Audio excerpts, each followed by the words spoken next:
ही करूं तेरे नाम पे जां फिदा, न बस एक जां दो जहां फिदा, दो जहां से भी नहीं जी भरा, करूं क्या करोड़ों जहां नहीं। जिसको अपने नबी से जितनी मोहब्बत का एहसास हो, कोशिश करें उतनी ही आवाज़ के साथ रसूल और आले रसूल की बारगाह में दुरूद व सलाम की डालियाँ निछावर करें। पढ़ें बावाज़ बुलंद, अल्लाहुम्मा सल्ली अला सय्यदिना व शफ़ीइना व नबीना व मौलाना मुहम्मदिन वादिल जूदी वल करम व आलिहि व अस्हाबिहि व बारिक वसल्लिम सलातन व सलामन अलैका या रसूल अल्लाह सल्लल्लाहु तआला अलैहि वसल्लम। अज़ीज़ान मिल्लत इस्लामिया, आज हम और आप जिस गरज से यहाँ हाजिर हैं, सभी को अच्छी तरह मालूम है कि अली जनाब यामीन ठेकेदार इनके साहबजादे के इसाले सवाब के लिए इस महफ़िल को सजाया गया है। अल्लाह रब्बुल इज़्ज़त इस महफ़िल का सवाब मरहूम की रूह को अता फ़रमाए और ज़िक्र हबीब के सदक़े में उनको करवट करवट जन्नती नेमतें अता फ़रमाए। मुझसे बुज़ुर्गों ने फ़रमाया, एक दो बुज़ुर्गों से भी मुलाकात हुई, नाम भी नहीं बताऊंगा, इशारा भी नहीं करूंगा। उन्होंने कहा तकरीर वैसी करनी है जैसी बाहर करते हो, ऐसा ना हो कि काजीपुरा समझ के बातों में ही टाल दो। मैं बता दूं आपको, ये तो कोई मसला ही नहीं है, जो गुफ्तगू होनी है वो तो होनी है, लेकिन आपसे इतनी गुजारिश है कि कम से कम आप भी इस तरह सुनो जिस तरह जलसे सुने जाते हैं। यहाँ पे कोई मजबूर होके ना बैठे,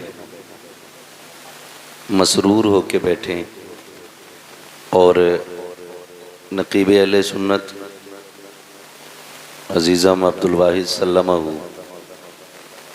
माशाअल्लाह मुकम्मल तरीक़े से नकाबत के फ़राइज़ अंजाम दे रहे हैं। मुझे ऐसा लगा, मैंने देखा कि नात ख़ानी हो रही है, तब भी इधर के ही लोग सुभान अल्लाह बोल रहे थे। दुरूद शरीफ के लिए कहा तो आगे वालों ने पढ़ ली, पीछे वालों को ऐसा लग रहा है कि जैसे ज़बरदस्ती बैठाया गया है या फिर किसी की यहाँ पे दरी बिछी हुई है जो वो जाने के लिए मजबूर है। अगर महफिल में खुशी से आके बैठें तो बोलें। मैंने आपसे चंदा नहीं मांगा था, मैंने दुरूद पाक पढ़ने के लिए कहा था। अगर कोई ज़मींदार यहाँ ज़मींदारी लेके बैठा हो तो जेब में रख ले अपनी ज़मींदारी, इसलिए कि ये उसकी महफिल है। कि ये अलग बात है खामोश खड़े रहते हैं, फिर भी जो लोग बड़े हैं वो बड़े रहते हैं। ऐसे असलाफ से मिलता है हमारा शजरा, जिनके कदमों में कई ताज पड़े रहते हैं। तो अगर कोई ये सोच के बैठा हो कि भाई सुभान अल्लाह कहना मेरी शान के ख़िलाफ़ है, या मैं माशाअल्लाह, भाई इसे एक बार सेट कर लो जो भी करना है। अब क़िबला माशाअल्लाह तशरीफ़ ले आए हैं, ये पता नहीं आए किधर से आए, किधर पीछे से आए। करिए भैया, ये एक बार इसको देख लें, ऐसे कैसे छत फाड़ के आते तो फिर ये भी भाग जाते थे। अच्छा भाई, थोड़े हालात ऐसे बना लिया करो कि तकरीर हो जाया करे, है ना। मैं कई बार ये कहता हूँ कि ये जो सामने दीवार लग जाती है ना, ये दीवार साइड में होनी चाहिए, ये राब्ता कट जाता है। कई बार ये बात कही है, लेकिन मर्जी है आपकी भाई। खैर, आपसे इतनी गुजारिश है, जितनी देर भी सुने मोहब्बतों के साथ सुने, और याद रखिएगा यहाँ पे जो जितना छोटा हो के आता है ना, अल्लाह उसको उतना ही बड़ा बना देता है। और यहाँ जितने अकड़ के बैठोगे, अल्लाह उतना ही सकोड़ के रख देगा। ये ख्याल रखिएगा। यहाँ अगर कोई सोच रहा मेरे पास ज़मीन है, मैं हाथ क्यों उठाऊं, मैं तो ज़मींदार हूँ, मैं पैसे वाला हूँ, तो याद रखना हुए नामवर बेनिशां कैसे कैसे, ज़मी खा गई आसमां कैसे कैसे। बड़े बड़े आया करके चले गए, हमारी और आपकी औकात क्या है, कब्रों के निशान तक बाकी नहीं है। खुदारा गुजारिश है जब हुजूर की महफिल में बैठा करें तो अदब से बैठा करें। बात दुरूद पाक की थी तो लोगों ने ऐसे होठ हिला दिए जैसे चंदा मांगा और किसी ने कह दी ले लो। मैं आपको एक बात बता दूं, कायनात में हमारे नबी से ज्यादा हमसे कोई प्यार नहीं करता है। सच कहा ना मैंने सच कहा है तो फिर आपको सुभान अल्लाह कहना चाहिए था। अल्लाह आपको सलामत रखे। ये कारी साहब काजीपुरा है, कई इदारे चल रहे हैं, कई हाफिज कारी मौजूद हैं, कम से कम इतनी तब्दीली तो आई जानी चाहिए कि लोग समझने लग जाएं। कायनात में हुजूर से ज्यादा हमसे कोई प्यार जितना मुझे पसीना आना है ना, उतना उसका 1% आपको भी आना चाहिए। हुजूर से ज्यादा कोई प्यार नहीं करता ना। अभी भी इसी मोहल्ले की आवाज ज्यादा है, अगर आप नहीं बोल रहे तो मैं इधर घूम जाऊं, इसलिए कि दीवारों से बातें करने की आदत किसी को नहीं होती है। समझ गए ना? हुजूर से ज्यादा कोई प्यार नहीं करता है। जब बात हुजूर की आया करे तो फिर धक्का ना लगाना पड़ा करे। हमें तो ये कहते हुए भी गैरत आती है, जोर से कहो सुभान अल्लाह, उछल के कहो सुभान अल्लाह। इसलिए बात सुनो बेटे, समझ के बोलो। इसलिए कि बात जब अल्लाह की तारीफ की हो तो फिर धक्का लगाने की जरूरत क्या। बात जब हुजूर की हो तो फिर किसी के टोकने की जरूरत क्या। इसका रिश्ता तो दिल से होना चाहिए ना, दिल से होना चाहिए। मैंने आपसे दुरूद पाक पढ़ने के लिए कहा, लेकिन आपने, कुछ लोगों ने पढ़ा ही नहीं, पीछे पढ़ा ही नहीं। दो बातें हैं, या तो उनको आता ही नहीं है या फिर उन्होंने सुस्ती की है। अगर नहीं आता है तो इसका मतलब वो कभी मस्जिद में भी नहीं जाते होंगे, इसलिए कि नमाज में भी दुरूद पढ़ा जाता है। अगर जाते तो याद होना चाहिए था। और अगर किसी को आता है पढ़ा नहीं तो इसका जिम्मेदार, इसके जिम्मेदार उसके माँ बाप है।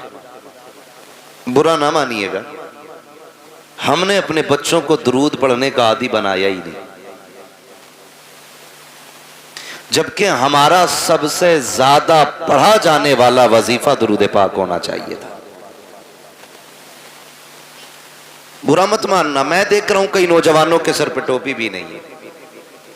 मैं आपको एक बात बता दूं, इतना तो हम जानते हैं कि मस्जिद जाते हैं तो टोपी लगा के जाते हैं। अच्छा एक बात बताओ, कोई बंदा टोपी लगा के काबे को मुंह करके और हाथ बांध के खड़ा हो तो देखने वाला क्या समझेगा?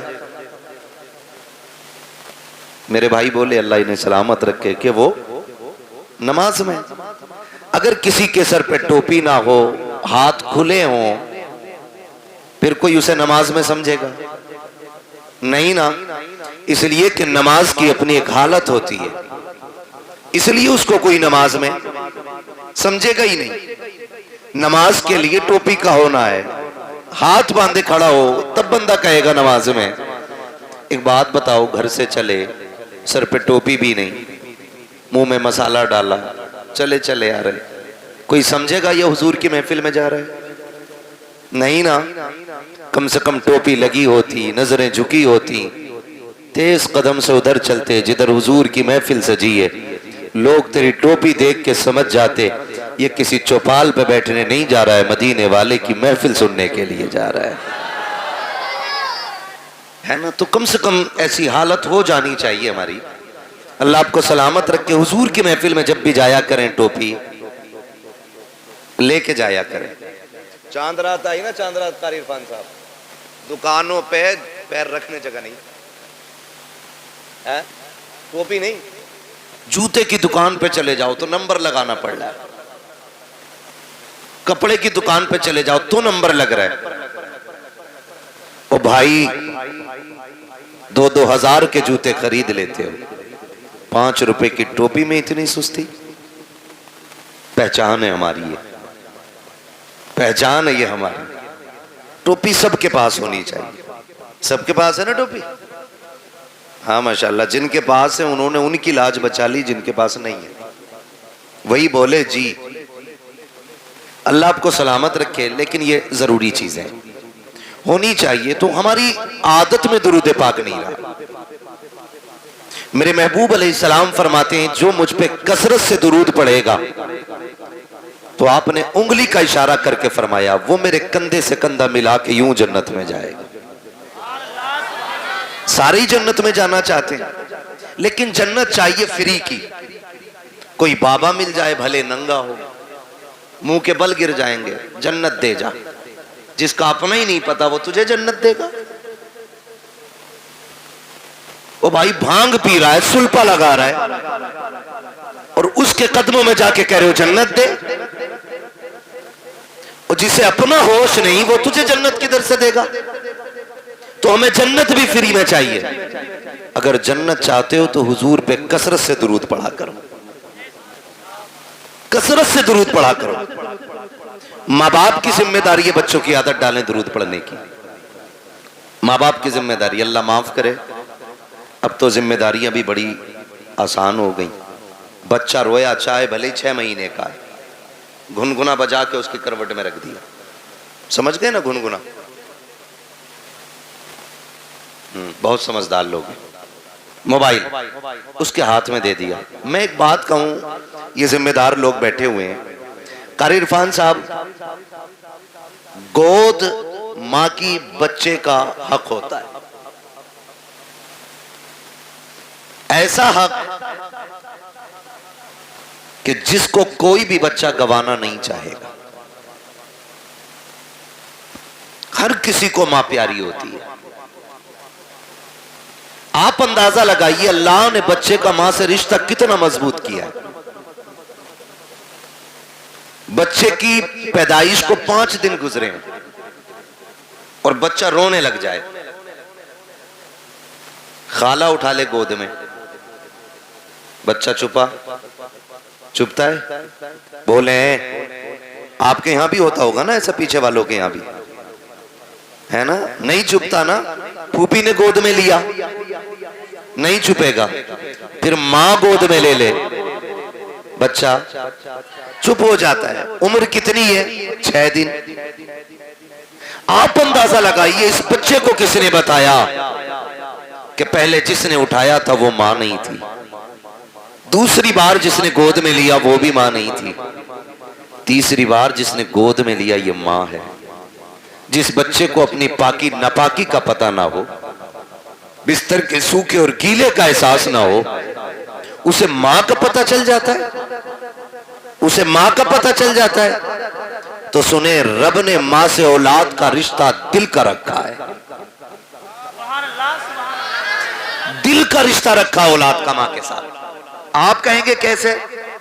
सुने, बेटा मुंबई में हो, पूना में हो, और आगे बढ़ के बात करें दुबई में हो, कुवैत में हो, फ्रांस में हो, बच्चा वहां बीमार होता है, मां को 7 समंदर पार हिंदुस्तान में पता चल जाता है। सुबह उठ के कहती है अपने शौहर से, फोन लगाओ, दिल नहीं लग रहा है, दिल नहीं लग रहा है। वो कहता क्या बात है? कहा घबराहट है रात के 3 बजे से। कहता कोई तबीयत खराब है, डॉक्टर को बुलाया जाए, हो सकता है बीपी लो हो गया हो सकता है तबीयत में खराबी आ गई हो। कहती है नहीं, मेरी तबीयत तो दुरुस्त है, भूख भी सही लगी है, रात भर बाकी सारे हालात ठीक रहे, लेकिन दिल घबराता रहा है। माँ कहती है जरा फोन तो लगाओ, पता करे मेरा बेटा तो बीमार नहीं हो गया है। जब अचानक फोन की घंटी बजती है, बेटा 7 समंदर के पार फोन उठाता है। अचानक माँ की आवाज आती है, बेटे खैरियत से है कि नहीं? जब इतना माँ कहती है, बेटा कहता अम्मा मैं ठीक हूँ। वो इसलिए नहीं बताया करता है ताकि माँ परेशान ना हो जाए, मैं तो बीमार हूँ, माँ की तकलीफ न बढ़ जाए। कहता माँ मैं ठीक हूँ। माँ कहती पगले झूठ ना बोल, सच बता रात 3 बजे से सोई नहीं हो। तब बच्चा कहता है अम्मी मुझे रात 3 बजे से बुखार आ रहा है, मुझे बता तो सही, अभी कोई फोन नहीं आया है, कोई खत नहीं आया है। माँ को 3 बजे पता चल जा रहा है कि बेटे की तबीयत खराब हो गई है। ये रिश्ता किसने बनाया है? खुदा की कसम तो कहना पड़ेगा जिसने लफ्ज़ कुन से कायनात बनाई है, उसी ने माँ के दिल से रिश्ते जोड़ दिए हैं। जिसने समंदरों को रवानी दी है, उसी ने औलाद का रिश्ता माँ से जोड़ा है। जिसने पहाड़ों को बुलंदियां दी है, उसी रब ने माँ से औलाद का रिश्ता जोड़ा है। जिसने सूरज को रोशन किया है, उसी ने औलाद का रिश्ता माँ से जोड़ा है। खुदा की कसम जिसने अपने महबूब को कायनात में सबसे हसीन बनाया है, उसी रब ने औलाद का रिश्ता माँ बाप से मजबूत बनाया। नारे तकबीर, नारे रिसालत, मसलके आला हजरत मुफ्ती हम्माद रजा मुरादाबादी, जलसा इसाले सवाब, नारे तकबीर, नारे रिसालत। तवज्जो है सारे लोगों की। ये रिश्ते अल्लाह ने बनाए, अल्लाह ने बनाए ये रिश्ते, ये रिश्ते बनाए जी बेशक। और ये माँ का हक होता है, औलाद का हक होता है माँ की गोद में रहना। मेरी माँ मेरी बहन, इतनी सी गुजारिश मेरी है, कान खोल के सुनना, अपनी औलाद को बचपन में रोए ना, मोबाइल दे के बहलाना मत, उसे गोद में उठाना, उसे सीने से लगाना, ताकि आज वो रो रहा है तो तू सीने से लगा रही है, कल तू रोएगी तो यही बेटा तुझे सीने से लगाएगा। क्या आपको नहीं लगता ऐसा? आपको नहीं लगता ऐसा? अगर आप आज औलाद को प्यार नहीं करोगे, कल ये बुढ़ापे में आपको मोबाइल दे के बहका देंगे। छोटी आप कहोगे दिल नहीं लग रहा है, वो कहेंगे ये रहा मोबाइल, इसमें मैंने फुल रिचार्ज कर दिया, अनलिमिटेड, इसे चलाइए। अल्लाह माफ करे, बाज लोग कहते हैं कारी साहब के बड़े बूढ़ों के पास बैठने से अकल आती है। अब तो अल्लाह खैर फरमाए, बड़ा बूढ़ा भी बड़ा रंगीना है, जलसों में जाते हैं भाई, अपना काम है रातों में जाना। कभी कभी देखते हैं हम चलते हुए, कोने पे बैठा बुड्ढा रात के 11 बजे मोबाइल चला रहा, स्लिप पे बैठ के। ये रंग आ गए। और बड़े बूढ़े, एक कहावत कही जाती है, एक पैर कब्र में दूसरा केले के छिलके पे। और डर भाई, अल्लाह से डर। अब उम्र का कोई तीसरा पड़ाव नहीं आना, ये आना था जो आ गए। जितने रंग चढ़ने थे चढ़ गए। बचपना जवानी की उम्मीद में गुजर जाता है, जवानी दौलत की भूख में गुजर जाती है, और फिर बुढ़ापा, हाय रे बुरा आपा, फिर ये आदमी को औकात दिखा देता है। इसलिए आपसे मेरी गुजारिश है, अल्लाह तौफीक दे, मेरी बहन बच्चे रोए, उन्हें सीने से लगाया करो, सीने से लगाया करो। बड़े परेशान होते माँ बाप, मौलवी देख तो सही, लोंडा 19 साल का हो गया, मस्जिद नहीं जाता है, वो गाने गा रहा, खड़े होके गाने वहीं, तो अब मौलवी संभालेगा यार? तुमने बचपन से लेके अब तक गाने सुनवाए उसे, मौलवी उसे नाते याद करा देगा 2 दिन में? नहीं, माँ बाप की जिम्मेदारी होती है औलाद की सही परवरिश करना, माँ बाप की जिम्मेदारी होती है। मैं आपको बताऊं, एक बहुत बड़े बुजुर्ग गुजरे, आप सफर करते करते जंगल में चले गए, बंद था, जंगल था, रास्ता भूल गए। जब रास्ता भूले, उन्होंने जंगल में तयम्मुम किया, पानी भी नहीं था, अब तो कसरत से पानी है, समर चला देते हैं तो बंद करने का नाम ही नहीं लेते। अगर रास्ते में पानी भरे तो फिर धान नाली साफ करे। भाई तेरी भी तो कुछ जिम्मेदारी है ना, अल्लाह ने तुझे इंसान बनाया, ये जो टोटी खोल के छोड़ दी है, हिसाब नहीं देना इसका, हिसाब नहीं देना है। ये जो 40-40 साल के हुए बैठे हम लोग, 60-60 साल अल्लाह की नेमतें खाते गुजर गए, वो हिसाब नहीं लेगा हमसे? कौन से गुल खिलाए थे जो उसने 60 साल की मोहलत दे दी? हमने तो ऐसे भी देखे कि जो मुर्दा ही पैदा हुए, एक सांस तक की उसने मोहलत नहीं दी है। कुछ को 6 महीने के बाद मौत आ गई, कुछ को 5 साल के बाद मौत आ गई, किसी को 10 साल के बाद मौत आई, कोई 18 साल में आकर के चला गया। हमने क्या किया था? उम्र गुजरती जा रही है, अभी तक उसने जिंदगी दी है, उम्र 7 साल हो गई है, 60 साल में भी उसने मौत नहीं दी है। कोई तो कर्म उसका हो रहा होगा, फिर भी हमें रब की नेमतों का ख्याल नहीं है। मौलवी से कहता है क्या करें, बड़ी मुसीबत में आ गया हो, रब ने कुछ दिया ही नहीं है। और गैरत कर पे गैरत, तू ऐसे कैसे कह सकता है कि रब ने कुछ नहीं दिया है? एक आंख निकल जाए, खुदा की कसम 10 करोड़ दे करके वैसी आंख नहीं मिलती है। हाथ टूट जाए, पूरी दुनिया के डॉक्टर ताकत लगा ले, फिर से वैसे नहीं जुड़ा करता है जैसे रब ने बना दिया है। अगर जबान कट जाती है, जबान फिर दोबारा नहीं मिलती है, दांत निकल जाया करते हैं, पूरी दुनिया ताकत लगा ले, दांत चमके नहीं आ सकते हैं। कह रहा 10,000 के दांत लगाए हैं, 20,000 के दांत लगाए हैं, यार तू करोड़ों के लगा ले, खुदा की कसम जो रब ने दिए थे ना उसके जैसे हो सकते हैं, ना उस जैसे दोबारा जमाए जा सकते हैं। क्या बात है?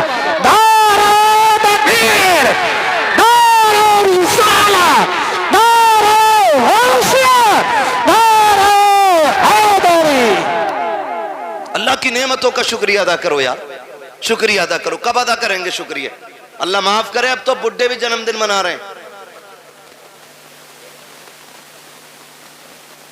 लल्ला पहले रोटी भी नहीं देता था अपने अब्बा को, अब थोड़ा सा बड़ा हो गया ना, मुंबई घूम आया तो अब्बा को राजी करने के चक्कर में अब्बा का बर्थडे मना रहा। अब्बा पूछ रहा लल्ला क्या है ये? कि केक काटियो, केक काटियो। फिर बोले कुछ गुब्बारे फूटेंगे, फिर उसमें कुछ बदतमीजी होगी, उठा के कुछ मुंह पे नाकों पे लगाया जाएगा।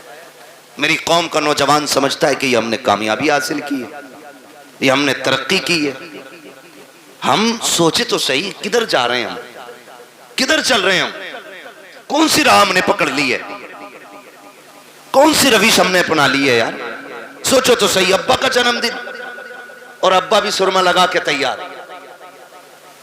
कह रहे आशु, कह रहे जी 61 साल का हो गया, मैं बहुत बड़ा हो गया। बड़ा नहीं हुआ है, छोटा हो गया है। जितनी उम्र बढ़ रही है इंसान बड़ा नहीं हो रहा है, छोटा होता जा रहा है। इसलिए कि एक मिनट बंदे को मौत के करीब लेके जा रहा है, एक एक दिन जिंदगी का कम होता जा रहा है। अगर एक सुई सेकंड की भी नीचे जा रही है ना, तो वो तेरी जिंदगी का एक सेकंड चुरा रही है। ये दोबारा लौट के नहीं आना है, दोबारा लौट के नहीं आना।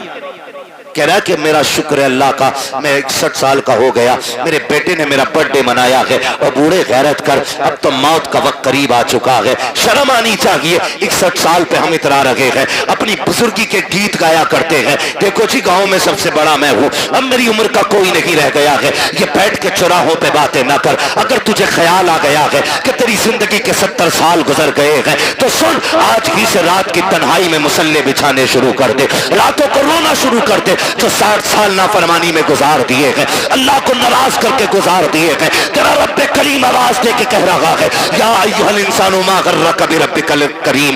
इंसान तेरे करीम रब से तुझको किस चीज ने दूर कर दिया है? आप पलट के हमारी चौखट पे आ जा, मालिक मिलेगा क्या? कि तूने 60 साल नाफरमानी में गुजार दिए, हमें नहीं मनाया है, हमें नाराज करता रहा, लेकिन हमारे कर्म पे कर्म तो देख, तूने हमारी नाफरमानियां की, हमने तुम्हें रोटी फिर भी खिलाई, तुमने नाफरमानियां की, हमने तुम्हारे नलों का पानी नहीं सुखाया, तुमने नाफरमानियां की, हमने ऑक्सीजन की कमी नहीं की, तुमने नाफरमानियां की, हमने हवाओं पे पहरे नहीं लगाए, तुमने नाफरमानियां की, हमने धड़कनों पे पाबंदी नहीं लगाई, तुमने नाफरमानियां की, हमने सांसें नहीं रोकी। मालिक अब बता चाहता क्या है? हम समझौता करना चाहते हैं, बता कीमत क्या लेगा?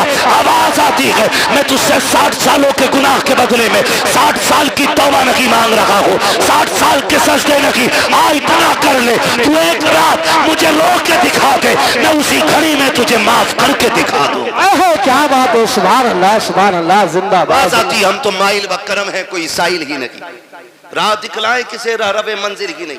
पानी था नहीं, जंगल में फंस गए, अल्लाह वाले थे। जब पानी नहीं मिला, तयम्मुम किया, सजदे में सर रखा, कहने लगे मालिक मुझे हिदायत अता फरमा, फंस गया हूं जंगल में। अल्लाह ने रहनुमाई की अपने करम से, और वो जंगल से निकल के आ गए। प्यास बड़ी शिद्दत की लगी थी, उधर असर का वक्त हो रहा था। थके तो नहीं है ना अभी आप? नहीं थके ना? कौन सा वक्त हो रहा था?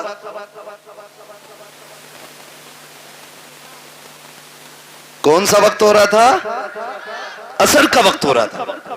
आए, बस्ती देखी, दिल खुश हो गया कि लगता है यहां पानी मिल जाएगा। बस्ती में गए, कुआं था, लेकिन करीब पहुंचे ना तो कुआं भी था, पानी भी था, लेकिन डोल रस्सी। सारे बोले तो मैं आगे चलूं ना, नहीं थी डोल रस्सी। परेशान हो गए। एक बच्ची खेल रही थी, उसने कहा क्या बात है बाबा जी, चेहरे से अल्लाह वाले लग रहे हो, तुम्हारे सर का मामा बता रहा है कि तुम रब के दोस्त हो, परेशान किस लिए हो?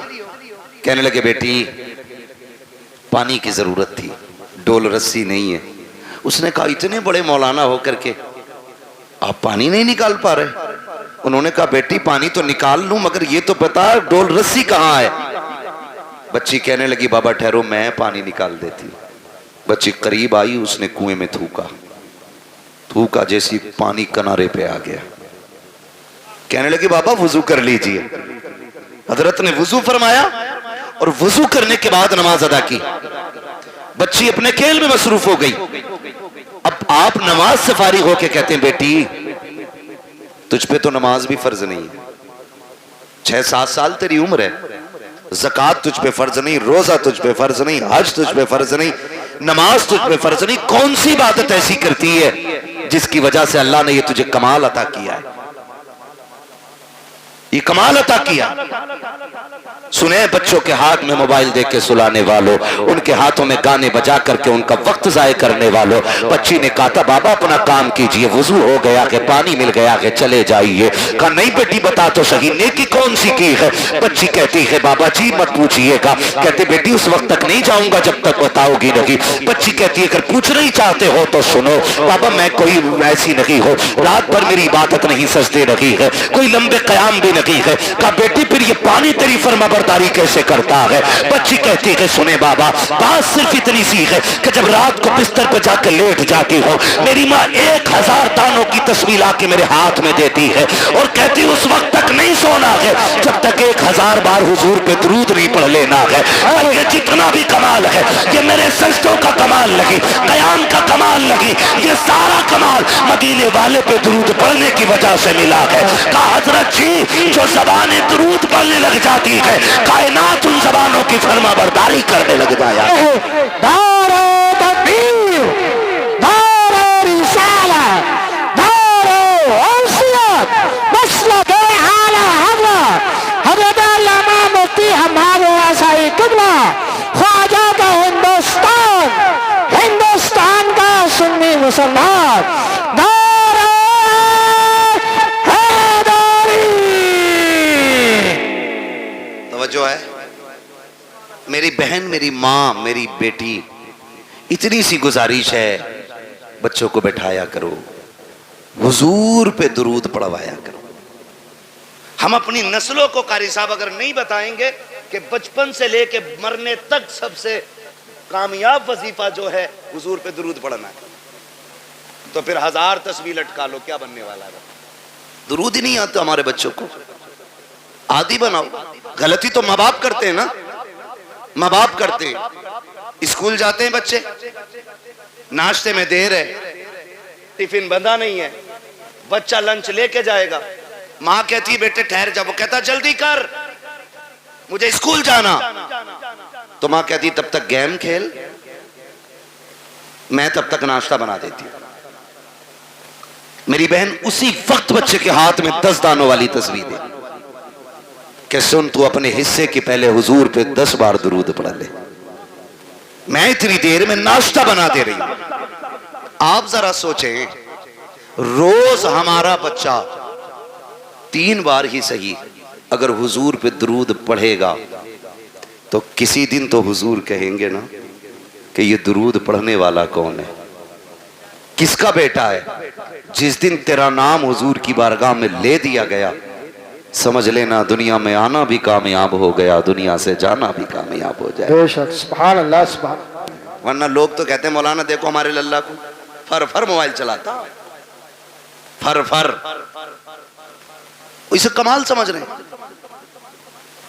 इंसान को अल्लाह ने फितरतन ऐसा बनाया है, अगर इसे पैदा होने के बाद किसी ऐसी जगह बंद कर दिया जाए कि जहां किसी की आवाज ना जाती हो, 50 साल का भी हो जाएगा इसे बोलना नहीं आएगा।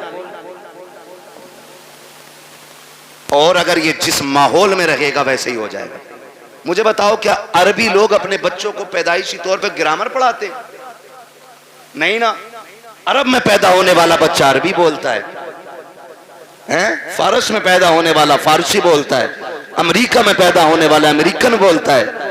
सब अपनी अपनी भाषाएं बोलते हैं। जिस माहौल में जन्म लेते माहौल में, उसी माहौल के हिसाब से गुफ्तगू किया करते हैं। अपने माहौल इतने अच्छे करा लो, इतने अच्छे माहौल बना लो ताकि हमारी नस्ल मुस्तफ़ा वाली हो जाए, हमारी जिंदगी हुजूर वाली हो जाए। मैं अक्सर कहा करता हूँ मेरे यार भरोसा मत करो, सांसों की डोरी टूट जाती है, छतें महफूज रहती हैं, हवेली टूट जाती है। इतनी कंजूसी दुरूद पढ़ने में हम कर लिया करते हैं कि हमें मौत नहीं आनी है, अल्लाह ने ये जिंदगी दी है, उसका बहुत बड़ा एहसान है। वरना उनसे पूछो जिनको चंद सांसों पे मौत दे दी जाती है, चंद महीने बाद मर जाया करते हैं, चंद सालों की जिंदगी गुजार के चले जाते हैं। अगर उसने इतनी बड़ी जिंदगी दी है तो खास करम किया है उसने, खास एहसान किया है उसने हमारे ऊपर। आज अजीजाने मिल्लत इस्लामिया, हम जिंदगी से कितनी उम्मीदें बांधे हुए रहते हैं, कितने मामलात हमारी जिंदगी के साथ रहते हैं। खुदा की कसम खा के कह, एक लम्हे का भरोसा नहीं है, कब किसको कहां मौत आ जाए कोई नहीं बता सकता है।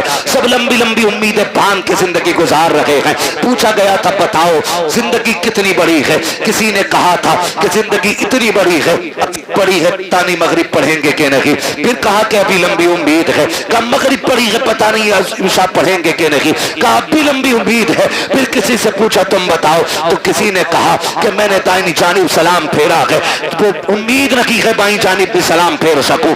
अल्लाह अकबर। फिर कहने वाले ने कहा था यह भी बड़ी उम्मीद है। हकीकत यह है कि जो सांस अंदर गई है पता नहीं बाहर आएगी कि नहीं।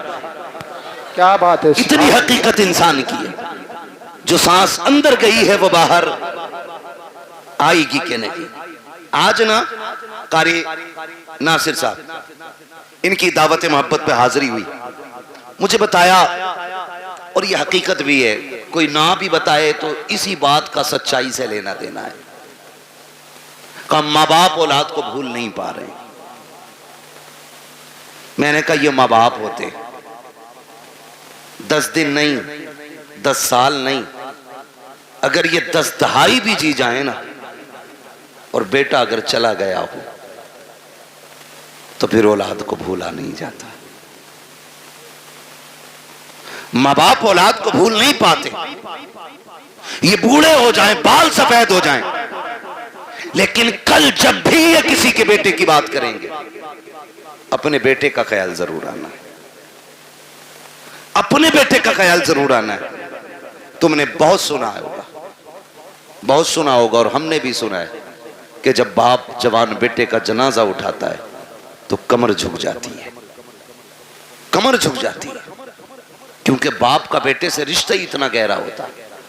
और सैयदी सरकार आला हजरत इमाम इश्क मोहब्बत इमाम अहमद रजा खान फाजिल बरेलवी अलैहि रहमत व रिजवान अल मलफूज शरीफ में ना एक वाक़या तहरीर फरमाते लोग तिजारत के लिए निकले, उसी काफिले के अंदर बाप बेटे भी जा रहे थे। कौन जा रहे थे? पैसे देख रहे हो तो उठा के ले जाओ भाई, कतई मुझे मत दो, जो देख रहे हैं उन्हें दे दो ताकि ये तकरीर सुन लें। मैं कुछ समझाना चाह रहा हूं, तवज्जो है ना? पैसे चाहिए कि तकरीर सुननी? हाँ, तो घूर घूर के ऐसे मत देखो कि ये मौलवी पे चला गया, ये उधर भी जा सकता उड़ के। तवज्जो है सारे लोगों? बाप बेटे काफिले में सफर कर रहे हैं साथ में। आला हज़रत इस वाक़े को तहरीर फरमाते हैं। उसी सफर के अंदर बाप की तबीयत खराब हो गई। बाप की तबीयत खराब हुई, हद से ज्यादा तबीयत बिगड़ी और बाप का इंतकाल हो गया। वो दौर ऐसा नहीं था कि वापस लेके आते फिर दफन करते, सुभान अल्लाह सुभान अल्लाह। क्योंकि सफर सवारियों से होता था, ऊंटों से, घोड़ों से, खच्चर से, गधे से, ये सारी चीजें सवारी में इस्तेमाल की जाती थी। अगर वापस लाते तो लाश खराब हो जाती, जहां इंतकाल होता लोग वहीं दफन कर देते थे। इसने भी अपने पाप को वहीं पे दफन किया और आगे सफर शुरू कर दिया। सफर करके आगे चला गया। जब कुछ दिन के बाद ये तिजारत से वापस पलटा, फिर उसी रास्ते से आ रहा था जिससे अल्लाह सलामत रख के तवज्जो से सुन रहे, जिससे गया था। रास्ते में बाप की कब्र पड़ी। दिल ने कहा फातिहा पढ़ ले, अकल ने कहा शाम हो रही है, जंगल है, जानवर हैं, अगर फातिहा के लिए रुक गए तो कोई भी जानवर फाड़ देगा। दिल ने कहा बाप है, अकल ने कहा कि जान प्यारी है, जिंदगी रहेगी फिर आके पढ़ लेना, उधर काफिला भी जा रहा है। फिर दिल ने कहा यार ये वो है जिसके जरिए दुनिया में आए थे, ये वो है जिसने सीने से लगा के पाला था, ये वो है जिसने उंगली पकड़ के चलना सिखाया था। ये दिल बोल रहा है, लेकिन अक्ल कह रही है नादानी है जान को खतरे में डालना। चल फिर कभी वक्त मिलेगा, वक्त से आएंगे, फुर्सत से आएंगे, आकर के यहाँ पे फातिहा पढ़ लेंगे। ये सोच के जैसी चंद कदम आगे बढ़े हैं, इमाम इश्क मोहब्बत फरमाते हैं अचानक पीछे से बड़ी अजीब आवाज आई। ऐसी आवाज थी जिसने इसके दिल को धड़का के रख दिया था। एक एक बाल इसके बदन का कांपने लग गया था। इसने पीछे मुड़ के देखा, कोई नहीं था, लेकिन आवाज आ रही थी। वो आवाज कैसी थी? अल्लाहु अकबर। इमाम इश्क मोहब्बत फरमाते हैं वो आवाज किसी और की नहीं बल्कि कब्र से उसके बाप की आवाज आ रही थी। उसने कहा था लख्ते जिगर नूरे नजर, अरे सुन तो सही, तू अपने बाप की कब्र से पलट के जा रहा है। तू इसलिए जा रहा है कि तेरी जान तुझे प्यारी है, इसलिए लौट के जा रहा है कि तुझे अपनी जान का खतरा है। कब्र से बाप कह रहा था ओ मेरे नूरे नजर कान खोल के सुन ले, अगर मेरी जगह तू लेटा हुआ होता और तेरी जगह मैं खड़ा होता और तेरे मेरे बीच में सिर्फ जानवरों के आने का ख्याल नहीं, मौत का खतरा नहीं, अगर कोई आग का बिस्तर बिछा देता तो बाप कहता है ए मेरे बेटे अगर कब्र पे आने के लिए आग पे चलना पड़ता तो मैं चल के आ जाता, लेकिन तुझे छोड़ के ना जाता। ये मेरा तुझसे प्यार है, आज जो तू छोड़ के जा रहा है ये तेरा मुझसे प्यार है। खुदा की कसम औलाद की सारी मोहब्बत है एक पल्ले में रखो, फिर भी बाप की एक नजर की बराबरी नहीं की जा सकती। ओहो क्या बात है। नारे तकबीर, नारे रिसालत, नारे हौसियत, अज़मत वालिदैन। तवज्जो है, ये औलाद का प्यार है माँ बाप के सीने में। मैं नौजवानों से भी एक बात कहूं, क्या हमारे सीने में वही दर्द है? मानते हम उतना ही। मेरे भाई पूरी दुनिया में सच्चा हमदर्द नहीं मिलेगा माँ बाप के बगैर। आपके कितने भी यार हों, कितने भी दोस्त हों, लेकिन कोई यार बाप की जगह नहीं ले सकता, कोई दोस्त बाप की जगह नहीं ले सकता। इसलिए कि हम भी जानते हैं, तुम भी जानते हो, अब इस दौर में कोई घास खा के नहीं जीता है। सबकी खुराकें अच्छी हैं, ग़िज़ाएं अच्छी हैं, सबको पता है। कोई भी दोस्त होना ज्यादातर सुख के साथ ही होते हैं और दुख के साथ ही माँ बाप होते हैं, दुख के साथ ही माँ बाप होते हैं। वो एक साहब ने बताया कि बड़ा अमीर बंदा था, पैसे वाला, करोड़पति, उसके सैकड़ों दोस्त थे। जब कोई दिन ऐसा नहीं होता था जिस दिन 10-20 दोस्तों के साथ वो खाना नहीं खाता था, और खुद चल के दोस्त आया करते थे। लेकिन नविश्ते तकदीर कुछ और ही था। एक्सीडेंट हुआ और रीढ़ की हड्डी टूट गई, हाथ पैरों ने चलना बंद कर दिया, कई नसें डैमेज हो गई, हाथ पैर कब बेकार हो गए, बिस्तर पे पड़ गए। फिर जब उससे मिलने के लिए कोई गया तो उसने कहा कि मैंने दुनिया को बड़े करीब से देख लिया। कहा क्यों? का जब मेरे हाथ पैर चलते थे तो कोई दिन ऐसा नहीं था जिस दिन 10-20 दोस्त मुझसे मिलने नहीं आते थे, लेकिन जब से बिस्तर पे आके पड़ा हूं ना तो बीवी भी तलाक लेके चली गई। उसने भी कह दिया जब ये हाथ पैर नहीं चला सकता तो मुझे क्या खिलाएगा। का ये कह के मोहताज के चक्कर में कब तक पड़े रहना है, कौन इसकी गुलामी करेगा, ये कह के बीवी छोड़ के चली गई। एक दो दोस्त के अलावा कोई खैरियत के लिए भी नहीं आया। का सच बता तूने सच्चा किसे पाया। तो उसकी पाईती की जानिब माँ बैठी थी, उसने नजरें उठा के रो के कहा था, कहता जिस दिन से बिस्तर पे पड़ा हो आज तक सब छोड़ के चले गए हैं, लेकिन मेरी माँ ने मुझे नहीं छोड़ा है। एक एक लम्हे के लिए मेरी माँ मेरे साथ रहती है। का मेरे हाथ काम नहीं करते हैं, लेकिन मेरी माँ अपने हाथों से खिलाती है। मैं चल नहीं पाता हूँ, मेरी जरूरतें माँ पूरी करती है। और दोस्तों के लिए माँ बाप को छोड़ने वालों, यारों के लिए माँ बाप को ठुकराने वालों, खुदा की कसम जब दुनिया साथ छोड़ जाती है तब माँ बाप आगे बढ़ के कहते हैं दुख न करना, गम न करना, तू अकेला नहीं है। हर मोड़ पे तेरे साथ तेरी माँ भी खड़ी है, तेरा बाप भी खड़ा है। सुभान अल्लाह जिंदाबाद। ये तेरे सच्चे हमदर्द होते, ये सच्चे हमदर्द होते, इनसे सच्चा मैंने किसी को नहीं देखा। रिश्ते कितने प्यारे, खुदा की कसम अगर बात की जाए तो बड़ा वक्त लगे। बड़े गहरे रिश्ते होते, इतने गहरे रिश्ते। अगर कोई माँ से ये कहे ना मैं तुझे पूरी कायनात की दौलत दूं, अपने बेटे की एक आंख निकाल के दे दे, मां पूरी दुनिया की दौलत के बदले में बेटे की एक आंख नहीं दे सकती, एक कान नहीं दे सकती, एक उंगली मां नहीं दे सकती। वो तुम्हें इतना चाहती है। ये रिश्ते होते और इन रिश्तों को बाजारों से नहीं खरीदा जा सकता, मार्केट और मंडी से नहीं खरीदा जा सकता। ओ भाई शुक्र अदा करो जिन्हें अल्लाह ने मां बाप दिए, जिन्हें अल्लाह ने माँ बाप दिए। और माँ बापों से भी गुजारिश है जिन्हें रब ने बेटे दिए हैं वो अल्लाह का शुक्र अदा करें, शुक्र अदा करें। ये भी अल्लाह की बहुत बड़ी नेमत है, बहुत बड़ी नेमत है। आज ना बात बात तो माँ बाप कहते तुझे मरी ले जा, जरा सा गुस्सा आया अम्मा कहती तुझे हैजा ले जा। माँ बाप से हाथ जोड़ के गुजारिश कर रहा हूं, खुदारा औलाद के बारे में माँ बाप ये जुमले ना निकालें, इसलिए कि माँ बाप की जबान से निकली हुई बात पत्थर की लकीर होती है। और ये रब की नाशुक्री भी एक तरह से, औलाद की कदर ना करना ये भी रब की नाशुक्री है। जब आप अपने बेटों को कोसते हैं, गाली देते हैं और कहते हैं तुझे मौत नहीं आ जाती, तेरी जिंदगी से मर जाना बेहतर था, तो जानते हो रब की रहमतें कितनी नाराज होती हैं। अपने करीम रब के बारे में सोचा के नहीं, फिर तुम्हें ख्याल क्यों नहीं आता। तुमने अपने बेटे को इसलिए मौत के मुंह में धकेलने की बात की है क्योंकि रब ने तुम्हें 4-4 बेटे दिए हैं। जाओ उनसे पूछो जिनके घर में एक चिराग जलाने वाला नहीं है, कौन सी चौखट पे जाके भीख नहीं मांगते हैं, किसके दरवाजे पे जाके हाथ नहीं फैला रहे हैं। अगर कोई ये कह देता है वली तो वली, यहां तक मैंने देखा है अगर ये कोई कहते कि फला नदी पे जाके मीठा डाल आओ अल्लाह बेटा देगा, तो ये शरीयत तरीका सब भूल जाते हैं।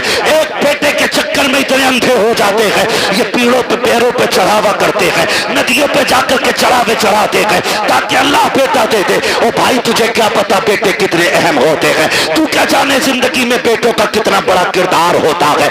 इनकी कदर किया करो, इनकी अहमियत की हामिल रहो, इनकी अहमियत को समझो। बात बात पे बददुआ न देना, तेरी ज़बान अगर रब को बुरी लग गई उस वक्त तुझे तोड़ा जाएगा जब तुझे कोई सीधा करने वाला नहीं मिलेगा। आओ तुम्हें कहानी पर आता चलूं, एक बात तुम्हें समझाता चलूं। एक माँ को रब ने एक बेटा अता किया, उसी बीच उसके शोहर का इंतकाल हुआ। आंगन में सिर्फ एक ही बेटा था, शोहर का इंतकाल हो गया, माँ उसी बेटे को पालती रही, उसी के सहारे जिंदगी गुजारती रही।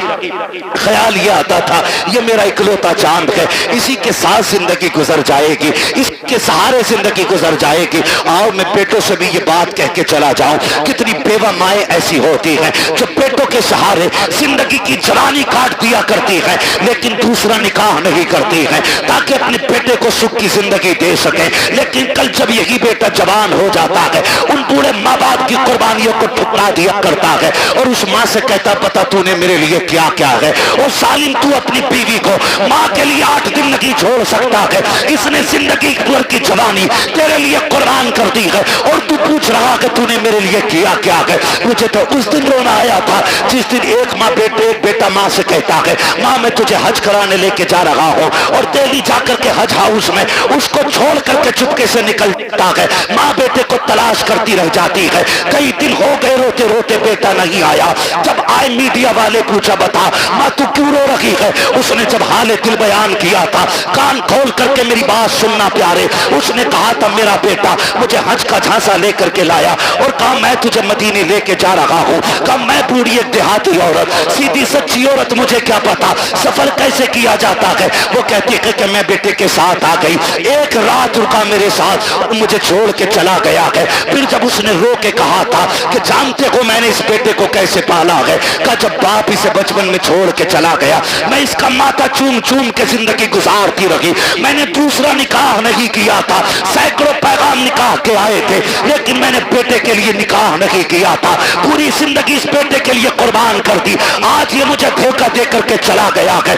मैं पूछना चाहता हूँ खुदारा इन माँ बाप के साथ इंसाफ किया करो जो तुम्हें सीने से लगा के पालते हैं। अगर यही माँ तुम्हें उठा करके घूरे पे फेंक देती, कोई तुम्हें सीने से लगाने वाला नहीं होता। अगर इसी ने बचपन में तुम्हारा गला दबा दिया होता, तुम्हारे पास चंद सांसें न होती, अगर इसने तुम्हारी गंदगी से नफरत करके तुम्हें ठुकरा दिया होता तो तुम्हें माँ की ममता का पता नहीं चलता। अगर इसने तुमसे गुस्सा हो करके मुंह मोड़ लिया होता, कोई तुम्हें मुंह के लुक में खिलाने वाला नहीं मिलता। आज जो जवानी की दहलीज पे कदम रखा है ये इसी माँ की कुर्बानियों का नतीजा है, इसी बाप के रज्जगों का नतीजा है, इसी ने दर दर की खाक छानी है तब तुझे जवानी मिली है। और तुम्हें खुदा का वास्ता अगर माँ बाप तुमसे प्यार करते हैं, तुम्हें मशक्कत से पाला है, उनकी इज्जत किया करो, उनकी कदर किया करो। उस खातून को अल्लाह ने बेटा अता किया, लेकिन जानते हो जब बच्चे के बचपन के कुछ साल गुजरे गए, एक दिन कोई बच्चे से गलती हो गई, बच्चे ने कोई चीज का नुकसान कर दिया, माँ ने गुस्से में कह दिया था तुझे मौत क्यों नहीं आ जाती है। माँ ने आज कहा है लेकिन रब ने अपनी तकदीर के कलम से लिख दिया था, जैसी उसने कहा है तुझे मौत क्यों नहीं आती है, ये तो कह के भूल जाती है। बच्चे की परवरिश की जवान हो गया, अच्छी तालीम हासिल की डिग्री होल्डर हुआ, अच्छी सर्विस लग जाती है। जब सर्विस लगी है अच्छा रिश्ता हो जा रहा है, जब अच्छा रिश्ता हुआ है, शादी के चंद साल रह गए, चंद दिन रह जाते हैं शादी के, पूरी तैयारियां हो जाती हैं, घर में खुशियों का माहौल है। माँ तो अपने बेटे को बद्दुआ दे के भूल चुकी थी, उसने तो बचपन में कहा था तुझे मौत क्यों नहीं आ जाती है। चंद दिन शादी के रह गए हैं, अचानक बेटा घर से चला, पैर फिसला गिरा और वहीं पे दम निकल जाता है। अम्मा सर पटक के रो रही है, हाय ये क्या हो गया है, मेरे लाल ने जिंदगी की बहारें भी नहीं देखी थी, इसके सेहरे के ख्वाब सजाए थे हमने, अफसोस हम बेटे का सेहरा ना देख सके। रोते रोते सोई है, ख्वाब में किसी ने आके कहा था आज आंसू बहाने से कोई नतीजा नहीं है। याद नहीं है तुझको वो जुमले जो तूने बचपन में बेटे से कहा था कि तुझे मौत क्यों नहीं आ जाते, वो जुमले रब को नागवार गुजरे थे। आज इसे मौत दे करके अपनी नेमत का एहसास दिलाया है, देख मैंने तुझे बेटा दे के क्या दिया था, अब पता इसके बाद क्या लगेगा। इसलिए माँ बाप से कहना चाहता हूँ अगर बेटे गलती भी किया करें उन्हें मौत की बद्दुआ ना दिया करो, उनके लिए मुसीबतें ना मांगा करो। अगर मार सकते हो थप्पड़ मार लो, जूतों से मारो, लाठी से मारो, लेकिन जबान से बद्दुआ ना देना। खुदा की कसम तेरी जबान से निकला हुआ एक जुमला तेरे बेटे की तकदीर बन जाएगा, कहीं तेरी जबान का जुमला तेरे बेटे की मौत का सबब न बन जाए। अगर दे सकते हो तो दुआएं दो, खुदा की कसम तेरी दुआ तेरे बेटे को रिस्क वाला भी बना सकती है, नेकी वाला भी बना सकती है। अगर तेरी दुआ लग गई तो तेरे बेटे को तेरी दुआ अल्लाह वाला भी बना सकती है। क्या बात, दारे तकबीर, दारे रिसालत, दारे हुसियत, मसलके आला हज़रत, अज़मत वालिदैन, नारे हैदरी।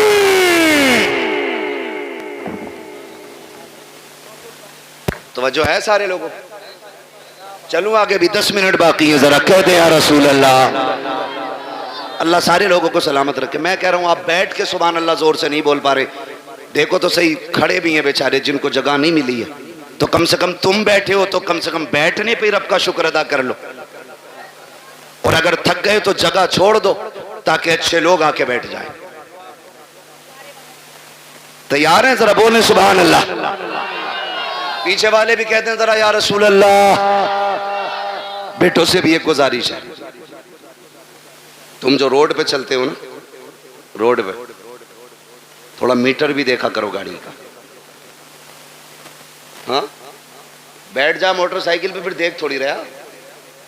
और ईद के दिन तो कुछ भी नहीं देखता, शर्ट खोलेगा सारे बटन के, वो बटन के शर्ट के सारे बटन खोलेगा और यूं एक्सीलेटर लेगा, टंकी फुल है, अब्बा ने 200 दिए थे, 300 अम्मी ने दिए थे, 500 रुपए में टंकी भर गई। फिर दाएं बाएं नहीं देख रहा। तुम जानते हो तुम्हारी एक छोटी सी गलती तुम्हारे माँ बाप को जिंदगी भर रुला सकती है। कह रहे मेरे आगे पीछे कोई रोने वाला ना। क्यों? माँ बाप भूल गया तू? रोने वाले कब होंगे? का जब बीवी बच्चे होंगे। अच्छा, वही तेरी हमदर्द है? अरे बताओ यार, मैं बीवियों के खिलाफ भड़का नहीं रहा हूं आपको, लेकिन समझा रहा हूं, मैं समझा रहा हूं आपको। आप कह रहे हो नहीं नहीं कोई रोने वाला नहीं है। सुन मेरे भाई, सारी खेती से ताल्लुक रखते हैं ना, अक्सर लोग किसान ही होंगे, क्योंकि हम सब जमीन से ताल्लुक रखने वाले लोग हैं। गेहूं की फसल कितने दिन में आ जाती है?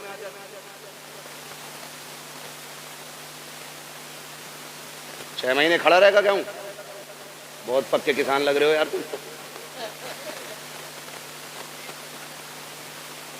देखिए, अब यहां मुझे गेहूं के बीज का प्रचार नहीं करना है। मोटी सी बात, धान अब तो 90, 60 दिन में भी आ जाते हैं ना कुछ धान, खरार वाले, साटा जिसे कहना है। कै दिन में आ जा? चाहे 61 दिन हो जाए या 65, मशहूर तो 60 सही है। ठीक है, अपने हालत से भले ही मत काटो 90 दिन। ठीक है जी। एक किसान धान लगाता है ना,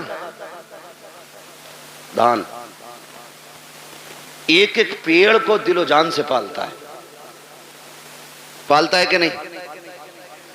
देखा ना बेटे, कभी कभी हम किसी के खेत में गुजर जाएं, किसी का एक पेड़ टूट जाए तो वो लठ लेके घर तक आता। तेरे लल्ला ने मेरे खेत में पैर रखा ही कैसे? और वो उसका आना गलत नहीं है, हक है उसका, मालिक है वो अपनी खेती का। आप होते कौन हो किसी का नुकसान करने वाले? और कई बार इतने ठलुए लोग होते हैं, मेड़ पे चल जाना, मेड़ पे तो धोरे के धान छोड़ता ही ना, ऐसा मारा मुट्ठी भर के सूता है ना, टूंग रहा।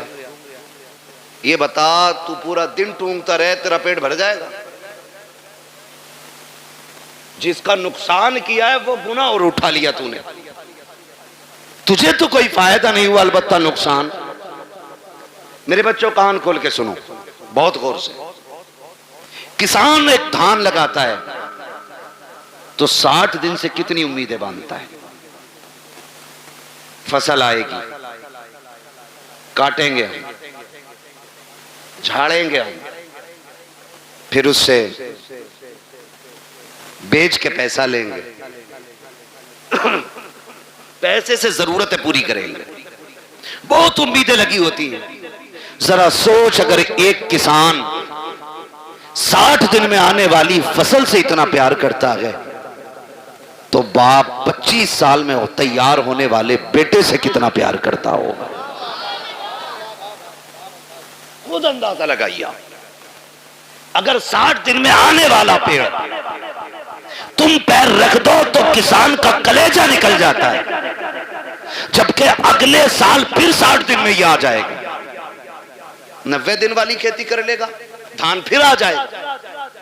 अब सोच तो सही, अगर हर साल के साल आने वाली फसल से हमें इतना प्यार है तो फिर अपनी नस्ल से कितना प्यार होगा।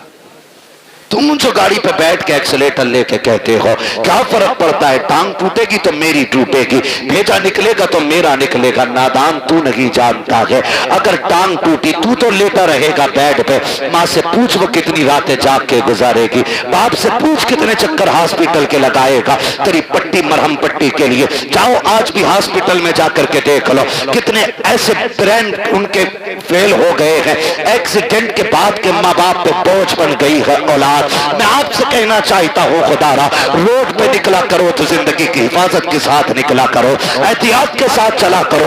ये मत सोचा करो कि मेरी टूटेगी मेरी टूटेगी, नहीं नादान तेरी टूटेगी, तुझे एक बार दर्द होगा, लेकिन जब तक तू तड़पता रहेगा उससे ज्यादा तेरे माँ बाप को तकलीफ होती रहेगी। तुम रोड पे चल करके कहते हो क्या है, मैं जिंदगी का मालिक हूं, तू कुछ भी नहीं है। औकात क्या है, हैसियत क्या है, मालिक किसे कहते हैं। ठोकर लगी दम निकल जाता है, बंदा लगा दम निकल जाता है, जासी जोर से गिर गए दम निकल जाता है। किस मिल्कियत पे घूम रहे हो, और तुम्हें खुदा का वास्ता अपनी फिक्र करो ना करो, माँ बाप की फिक्र किया करो, उनके लिए शराफत से चला करो। गाड़ी पे जब बैठा करो दुरूद पढ़ के बैठा करो, दुआ पढ़ के बैठा करो। दुआ की बात तो छोड़ो, मेरी कौम को तो बिस्मिल्लाह पढ़ने का भी होश नहीं रहता है। कान में डीजे वाली लीड लगाई है, आंखें बंद करके गाड़ी खींच रहा है, न हॉर्न का पता चल रहा है, न दाएं बाएं इंडिकेटर का पता है, फिर एक्सीडेंट हो जाता है। कहते हैं गाड़ी वाले की खता थी, और तुझे खैरत क्यों नहीं आती है। कानों में लीडे लगा के चलने वालों, तुम्हें महबूब अलैहिस्सलाम ने कितना प्यारा तोहफा दिया था। जब गाड़ी पे बैठा करो तो सफर की दुआ पढ़ के बैठ जाया करो।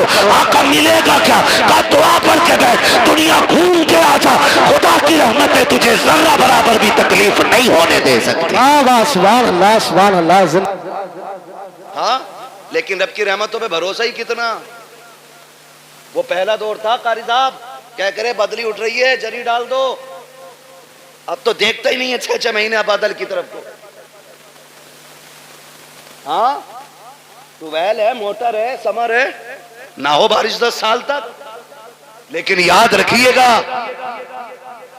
तुम्हारी तदबीर से रिस्क नहीं मिलेगा, रिस्क रब की तकदीर ही से मिलेगा। तुम जितने जतन कर लो, कोशिश करें अल्लाह की रहमत पे भरोसा करने के आदी बने। घर से निकला करो, दुआ पढ़ के निकला करो, अल्लाह खैरियत से तुम्हें लाए, खैरियत से लाए। वरना मैंने देखा 6 लोग गाड़ी में बैठे और किसी को फिक्र नहीं, अरे 6 है यार देख लेंगे सबको, मौज मस्ती करते चलने 5 मिनट नहीं लगते गाड़ी के टुकड़े हुए मिलते हैं, लोगों की लाशें बिछी हुई मिलती हैं। क्या हो गया, ये तो 6 लोग निकले थे। मशीयत का नकीब कहता है तुम्हारी 6 की ताकत मेरी तदबीर के आगे कोई काम नहीं कर सकती है। अगर मैं चाहूँ एक लम्हे में मौत के बिस्तर पर लटा सकता हूँ। तुम्हें अपनी ताकत पे भरोसा नहीं करना है, अपनी तदबीर पे भरोसा नहीं करना है, रब की रहमत पे भरोसा करके निकला करो, अपने रब से दुआएं मांग के निकला करो, माँ बाप को धमकी न दिया करो। बात बात में नौजवान कह देता अभी जाके मर जाऊंगा डैर में, अभी लाइट का तार पकड़ लूंगा, अभी छत पे से कूद जाऊंगा। गैरत कर किससे बात कर रहा है, तुझे पता है कि जब तू ये जुमले बोलता है माँ बाप पे क्या गुजरा करती है, तुझे पता है जब तू धमकियां देता है तब माँ पे क्या गुजरा करती है। खुदा की कसम उन्हें दुख न दिया करो, तकलीफ न दिया करो, रब ने सांसें दी है इनकी कदर कर लो। आखिरी सांस पे भीख मांगोगे, एक सांस नहीं दी जाएगी। जब सांसें अटकना शुरू हो जाएंगी सारी दौलत दे देना, एक दिन की मोहलत नहीं मिलेगी।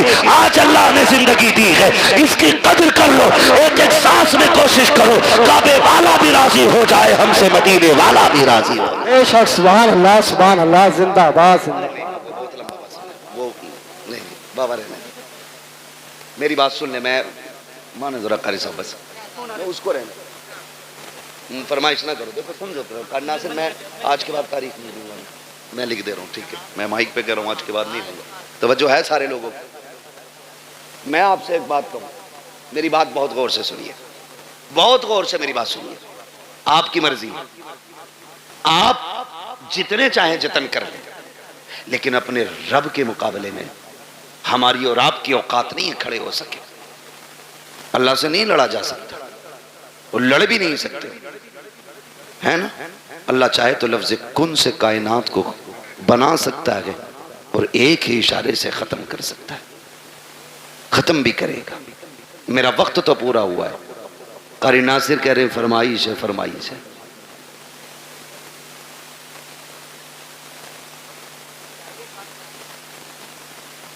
अल्लाह आपको सलामत रखे भाई, बर्दाश्त कर लेंगे 10 मिनट और।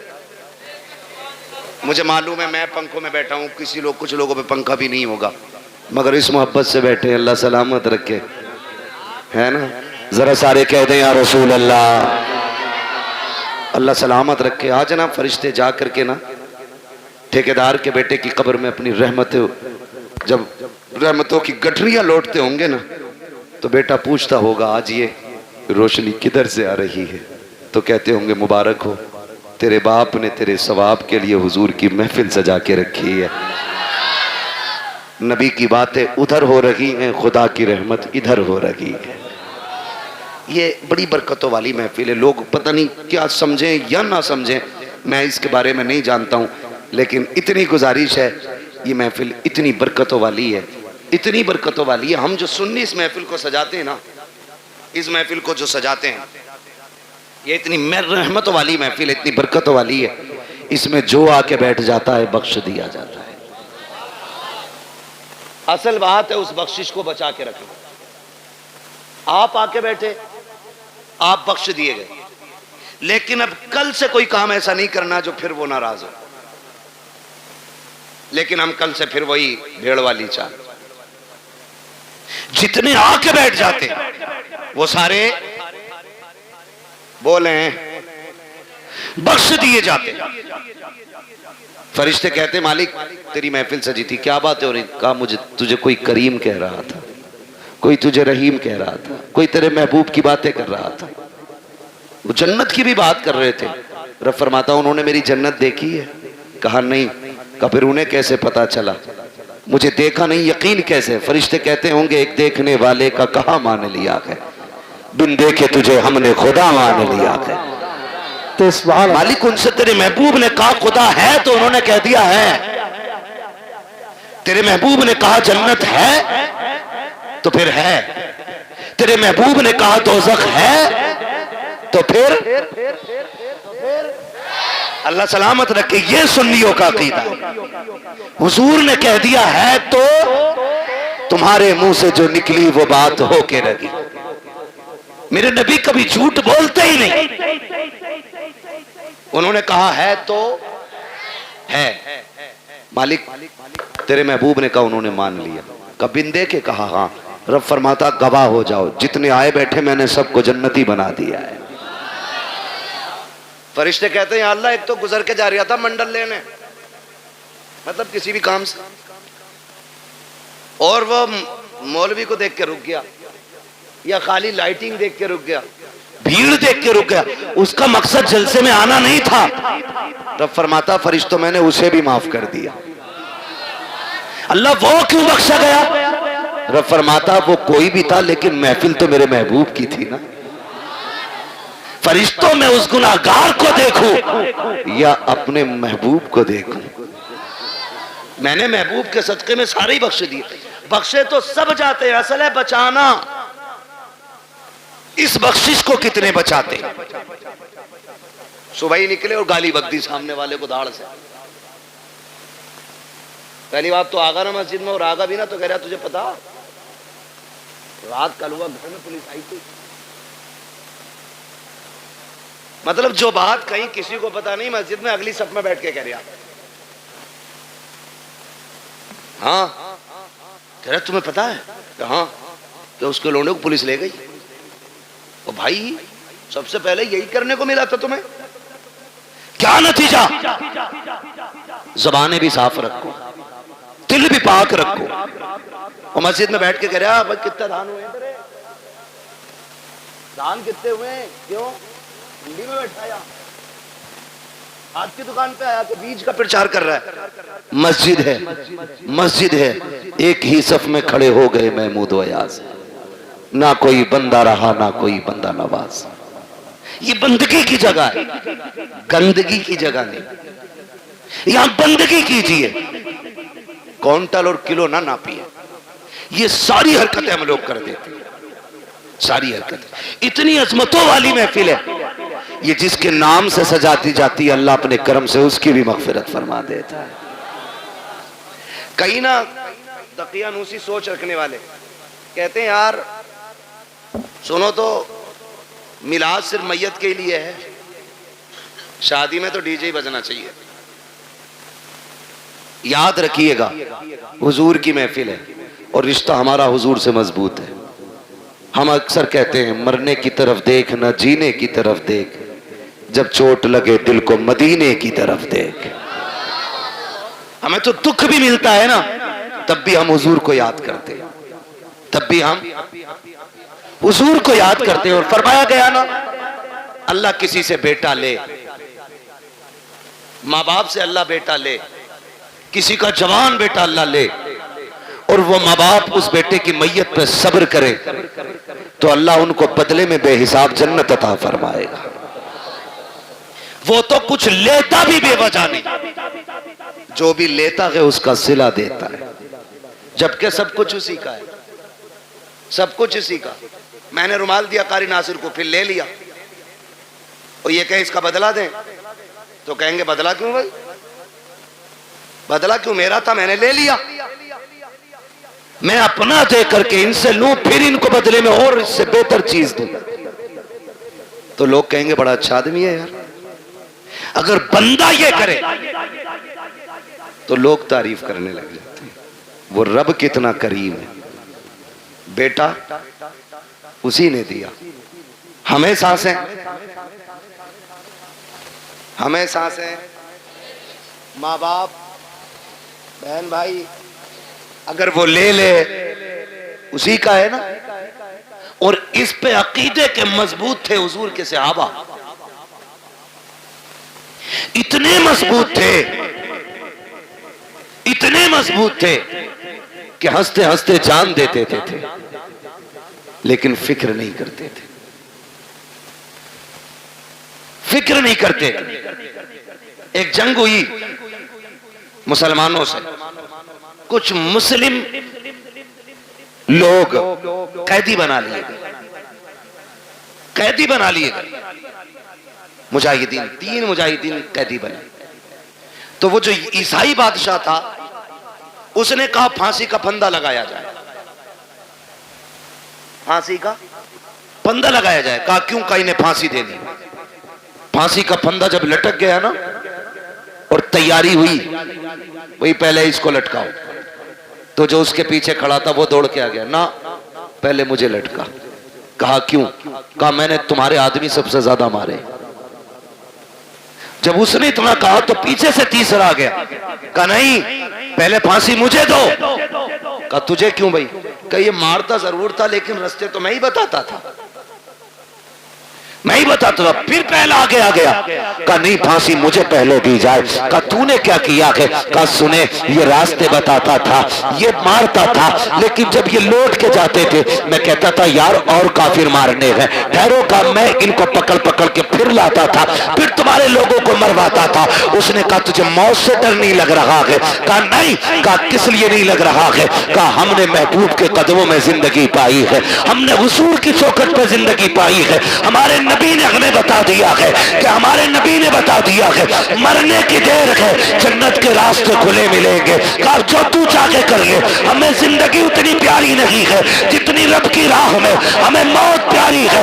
उसने कहा जाओ मैंने तीनों को माफ कर दिया है। कहा किस लिए, कहा दुनिया जिंदगी के लिए भागती है, तुम मौत के लिए भाग रहे हो। मैं सोच रहा हूँ जिसके जवान इतने प्यारे हैं वो आका खुद में कितना प्यारा रहा हो। ओहो क्या बात है, सुभान अल्लाह, जिंदा। मैं तुम तीनों की जिंदगी माफ कर देता हूं। उसने तीनों को जिंदगी बख्श दी। हम मुसलमान हैं, हम यहां जीने के लिए नहीं आए, हम यहां मरने के लिए। अल्लाह ने बेटा दिया, ले लिया, मालिक तेरी मर्जी, तू लेना भी जानता है देना भी जानता है, तेरे खजानों में कमी नहीं है, तू चाहेगा तो इससे बेहतर सिला देगा। और अगर उसने बेटा लिया है तो उसमें कोई ना कोई हिकमत होगी। अल्लाह का कोई भी काम हिकमत से खाली नहीं होता है।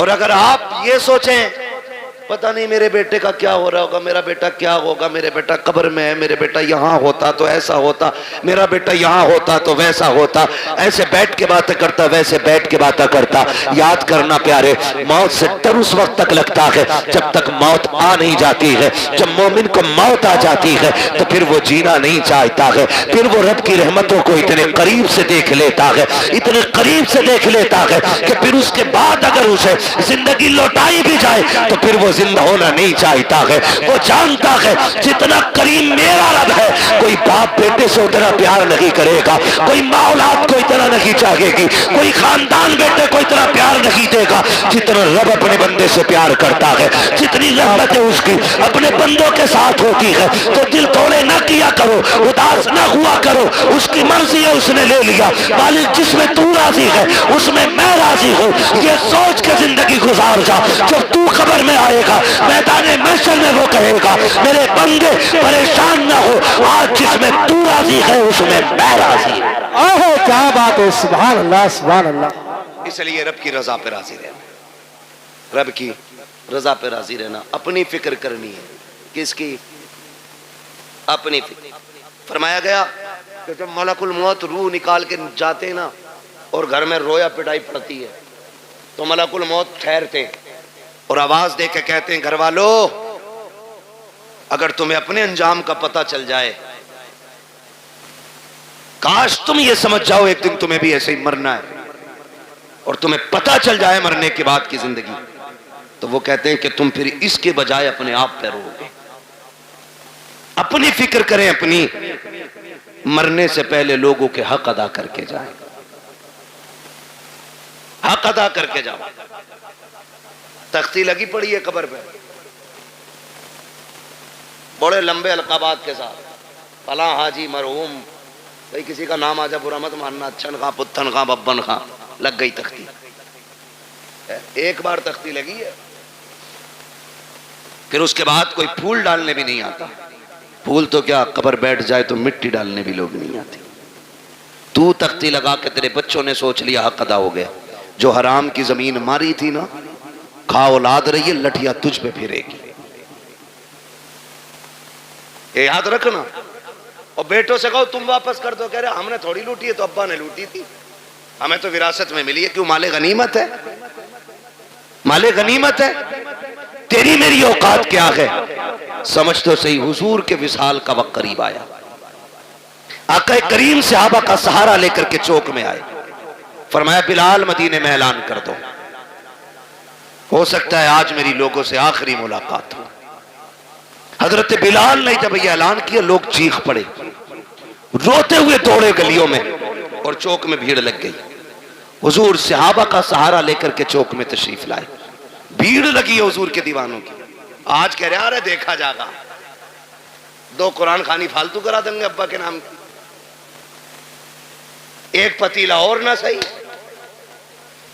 जमीन 4 लाख की पतीला बन जा रहा 4000 में, कौन दे रहा जमीन, एक पतीला फालतू बनवा देंगे। सुन तेरी मेरी औकात क्या है, कुछ भी तो हैसियत नहीं।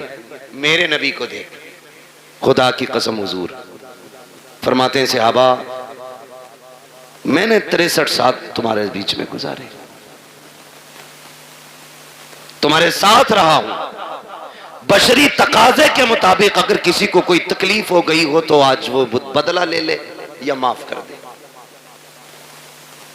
मेरे ऊपर किसी का कर्जा है तो आज वो मुझसे अपना कर्जा ले ले।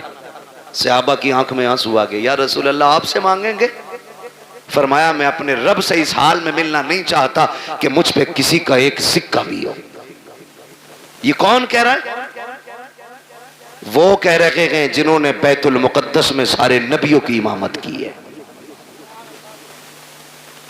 जो मेराज में अरशों से भी आगे गए, वो कह रहे हैं मैं अपने रब से इस हाल में मिलना नहीं चाहता कि मुझ पे किसी का 1 रुपया भी हो। आज बीगे बीगे हजम कर जाते हैं। अब्बा का कफन बड़ा चिट्टा था, बड़ी खुशबू आ रही थी, अब्बा मरे थे। और भाई तेरे बाप के ऐब इस तरह की करामातों से छुपने वाले नहीं है। अब्बा बड़े अच्छे थे, कुत्तों को पानी पिलाते थे, बकरियों को चारा खिलाते थे। बस तुझे अब्बा की अच्छाइयां याद रह गई। वो जो गरीब की 3 बीघे दवाई थी, वो तुझे बाप का पाप याद नहीं है। वो जो सिसकते रह गए थे यतीम, तेरे बाप ने अंगूठा लेकर के उन गरीबों का हक मार लिया था। तुझे बाप की वो तबाहकारियां याद नहीं है। याद रखना प्यारे, मरने के बाद एक एक शय का हिसाब होना है।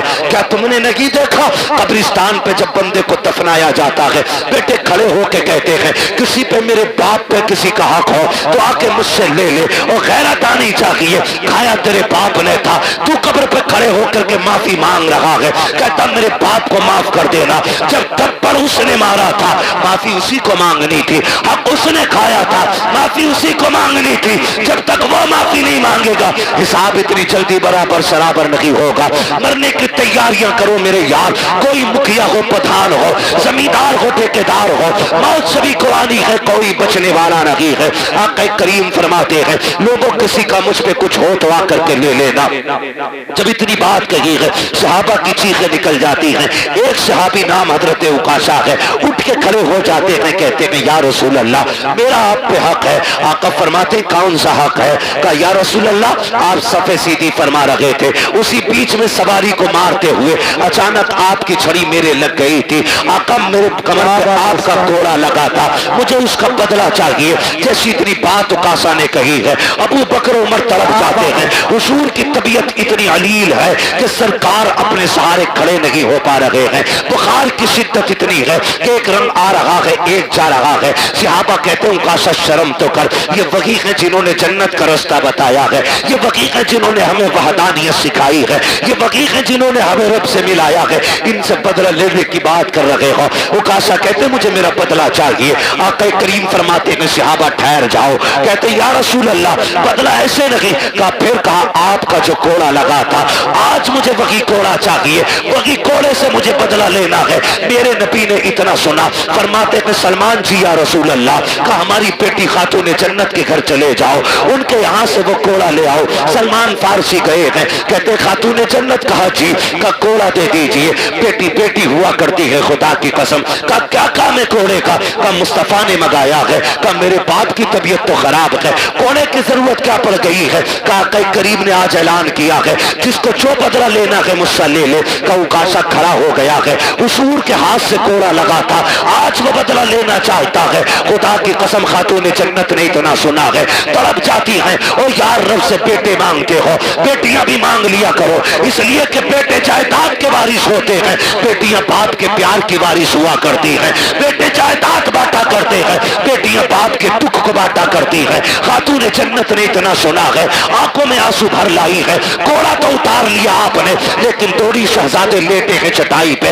उठाया, उठो रे बेटो, कहीं देर न हो जाए। दोनों शहजादे उठ जाते हैं। अम्मी खैर तो है? कहा जल्दी करो, सोने का वक्त नहीं है। कहा बात क्या हो गई है? कहा ये कोड़े लेकर के चले जाओ। सुना है कोई उकाशा नाम के सहाबी है, नाना से तुम्हारे बदला लेना चाहते हैं। तुम्हें पता है ना हसनैन मेरे बाप कितने कमजोर है, बुखार की शिद्दत है, तुम्हें पता है ना कितने दुखों से गुजर रहे हैं रहमतुल्लिल आलमीन। का जी अम्मी जान, का जाओ बेटे अपने नाना की बारगाह में चले जाओ। और वो सहाबी जो नाना से बदला लेना चाहते हैं उनसे जाके उनको राजी करो। अगर एक कोड़े के बदले में तुम्हें 100 कोड़े भी खाने पड़े तो बेटे हंस के खा लेना, लेकिन मेरे बाबा के कोड़े ना लगने देना।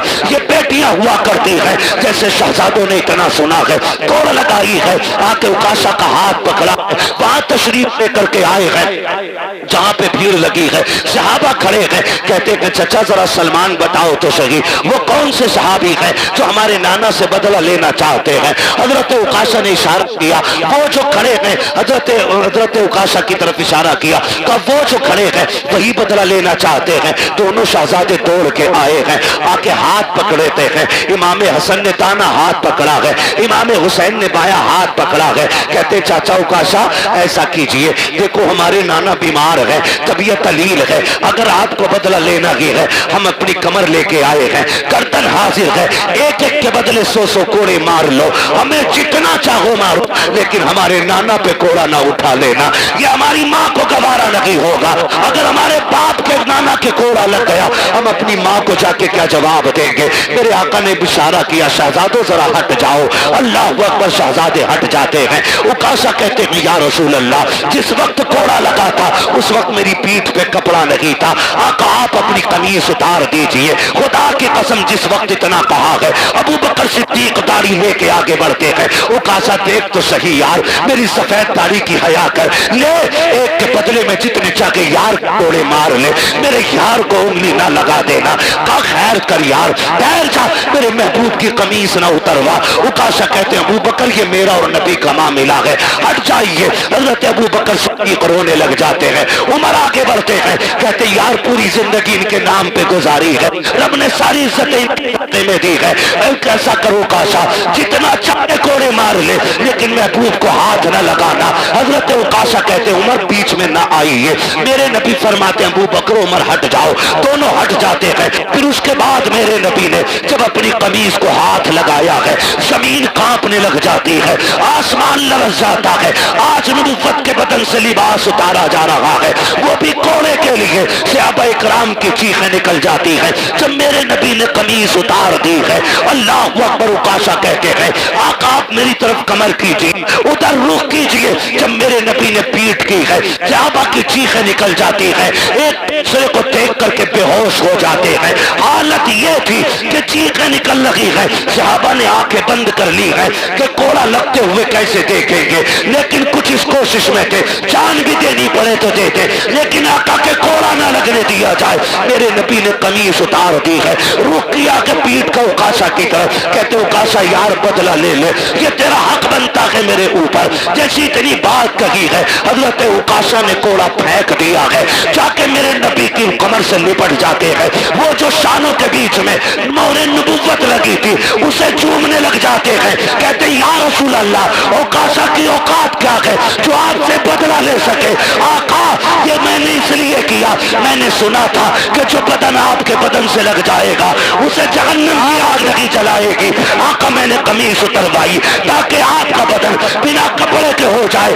आका मैंने अपना बदन आपके बदन से लगाया ताकि जहन्नम की आग से बच जाओ। मेरे नबी ने फरमाया सहाबा जिसे जन्नती देखना हो, मेरे उकाशा का चेहरा देख ले, उसने जन्नती देख ली। क्या बात, नारे तकबीर, नारे रिसालत, नारे वंशियत, मसलके आला हज़रत, बस्ती बस्ती करिया करिया। मैं यार बोलते कि इंशाल्लाह दिल निकालते बाहर, फेफड़ा निकाल कर हाथ उठाकर बोले नारे तकबीर, नारे रिसालत, नारे वंशियत। हज़रत अल्लामा मुफ्ती अब्बास साहिब किबला, उलमाए सुन्नत, ख्वाजा का हिंदुस्तान, काजीपुर का सुन्नी मुसलमान। अल्लाह सलामत रखे आप लोगों को, अल्लाह जज़ाए खैर दे। इन मोहब्बतों को सलाम जो आपने पेश की है, ये मेरा इलाका ज़रूर है, लेकिन ये सच्ची बात है कि बाहर वाले लोग शायद शोहरत की वजह से, नाम की वजह से इतना प्यार करते हो, लेकिन आप लोग दिल से प्यार करते हैं। मेरे इतने करीब होने के बावजूद भी इतनी मोहब्बत है आपकी, अल्लाह आपको सलामत रखे। और मेरे कोई 8 हाथ पैर नहीं है, 4 आंखें नहीं है, जैसे आप हैं वैसे ही मैं हूँ, लेकिन ये इज्जतें, ये मोहब्बतें सिर्फ इस वजह से है कि ये तेरा करम है आका के बना लिया है अपना। कहाँ मुझसे ये कमीना, कहाँ सिलसिला तुम्हारा। ये जो इज्जतें, ये मोहब्बतें हुजूर की वजह से, हुजूर की वजह से हमारा तन मन धन सब कुछ हुजूर पे कुर्बान, सब कुछ हुजूर पे कुर्बान। और हो भी क्यों ना, जब तक बिके न थे तो कोई पूछता न था, तुमने खरीद कर हमें अनमोल कर दिया। मेरी दुआ है अल्लाह यामीन भाई को नेमल बदल अता फरमाए, अल्लाह उस बच्चे के वालिदैन को सब्र जमील अता फरमाए, अजर जजील अता फरमाए। माँ बाप दोनों से गुजारिश करूँगा, आप घर का मजबूत पाया हो, अगर आप टूटे तो परिवार टूट जाएगा, आप कमज़ोर पड़े तो परिवार कमज़ोर पड़ जाएगा। अल्लाह ने एक लिया के बाकी सलामत है, मुसल्ले बिछा के उनकी लंबी जिंदगी की दुआएं मांगा करें।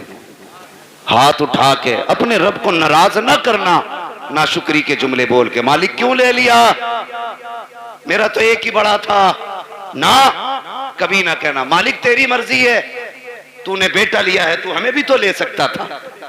मालिक तू मालिक है, जिसकी चाहे तू जान ले ले, तू जिसे चाहे सांसें दे दे, उसके फैसले पर राजी होके देखो, अल्लाह तुम्हारे 2 बेटों में 4 बेटों की बरकतें अता फरमाएगा।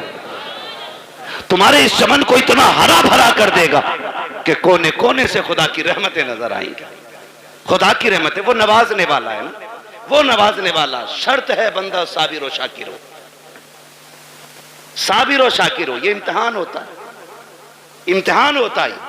अच्छा एक बात बताइए, 8 बेटे ही होना खुश नसीबी नहीं है, शर्त ही अल्लाह राजी होना चाहिए। एक बेटे वाला भी नसीब वाला होता है, अल्लाह राजी हो तो। आपने देखा भी मुहर्रम शरीफ का महीना गुजरा, हुसैन ने एक एक करके बच्चे तक कुर्बान कर दिए। एक बचा था ज़ैनुल आबिदीन, वो भी बीमार, वो भी बीमार, वो भी बीमार, सिर्फ एक बचा। लेकिन मेरे इमाम ने ना एक एक लाश पे अल्लाह का शुक्र अदा किया, एक एक लाश पे। किसी का होगा जिगर, एक बच्चा मर जाए ना, छोटा बच्चा 2-3 महीने का, मां को कपड़ों का होश नहीं रहता है, बाप को लोग पकड़ के चलते हैं, मगर वाह रे हुसैन तेरे सब्र को सलाम। एक नहीं 71 लाशें उठाई, कोई सहारा देने वाला नहीं था, कोई कमर पे हाथ रखने वाला नहीं था, लेकिन हुसैन तुम्हारे सब्र को सलाम। असगर कभी जब तीर हलक से निकाला, कहा शुक्र है मालिक तेरा, तूने हुसैन की आखिरी कमाई भी कबूल फरमा ली है। जब वो ऐसे साबिर और शाकिर रहे, फिर रब ने चमन खिलाया। एक लौट के आए थे ज़ैनुल आबिदीन, आज दुनिया के कोने कोने में हुसैन के शहजादे मौजूद हैं। ये रब की रजा की बरकत है, ये उसके सिले की बरकत है। उसने चंद लिए और इतने दिए कि दुनिया के किसी भी कोने में चले जाओ, कोई कहता मैं हसन की औलाद हूं, कोई कहता मैं हुसैन का बेटा हूं, कोई कहता मैं ज़ैनुल आबिदीन की नस्ल से हूं, कोई कहता है इमाम बाकिर का बेटा हूं, कोई कहता है इमाम जाफर का बेटा हूं, कोई कहता है इमाम तकी का बेटा हूं, कोई कहता है इमाम नकी का बेटा हूं, कोई कहता है इमाम कासिम का बेटा हूं। हाँ, ये अलग अलग मिलेंगे, खुदा की कसम, क्योंकि ये साबिर भी थे, ये शाकिर भी थे। और सामने जो यजीदी थे, ना वो साबिर थे ना वो शाकिर थे। दुनिया घूम के आओ, एक कुतिया के पिल्ले का नाम भी तुम्हें यजीद नहीं मिलेगा, कुत्ते के बच्चे का नाम भी तुम्हें हुरमला नहीं मिलेगा। क्यों? इसलिए कि जो रब के सामने अकड़ जाते हैं, रब उन्हें मिटा देता है। जो उसके सामने झुक जाते हैं, खुदा उनकी नस्लों को कयामत तक के लिए जिंदा फरमा देगा।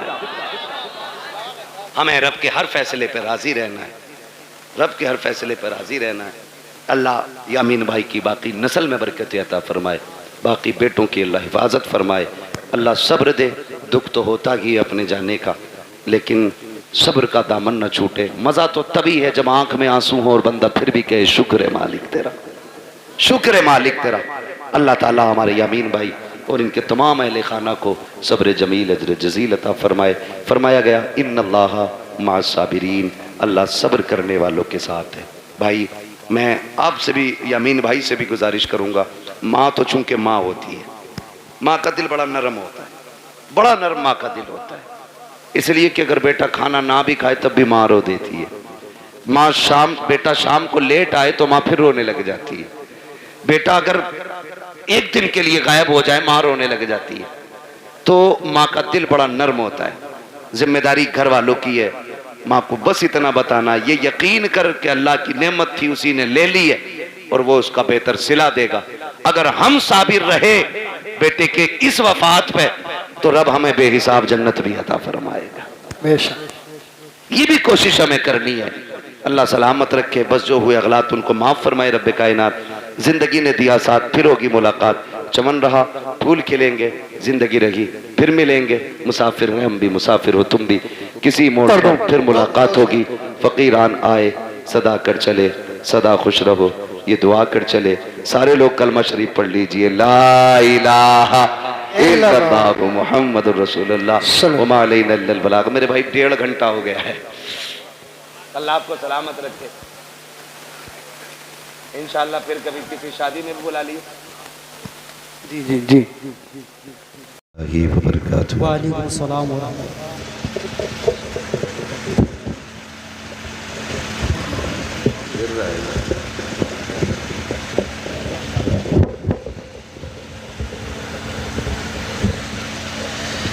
नहमदुहु व नुसल्ली व नुसल्लिमु अला रसूलिहिल करीम अम्मा बाद फ़अऊज़ु बिल्लाहि मिनश शैतानिर रजीम बिस्मिल्लाहिर रहमानिर रहीम या अय्युहल्लज़ीना आमनुत्तक़ुल्लाह व कूनू मअस सादिक़ीन आमन्तु बिल्लाहि सदक़ल्लाहु मौलानाल अज़ीम व सदक़ रसूलुहुन नबियुल उम्मियुल मुतीउल मुबीनुल मुईनुल करीम व नहनु अला ज़ालिका लमिनश शाहिदीन व शाकिरीन वल्हम्दुलिल्लाहि रब्बिल आलमीन। या खुदा बहरे जनाबे मुस्तफ़ा इमदाद कुन, या रसूल अल्लाह अज़ बहरे खुदा इमदाद कुन, या शहीद करबला या दाफ़िए करबो बला कुल्लु ख़ाश आज़ादे गुलगु क़बा इमदाद कुन।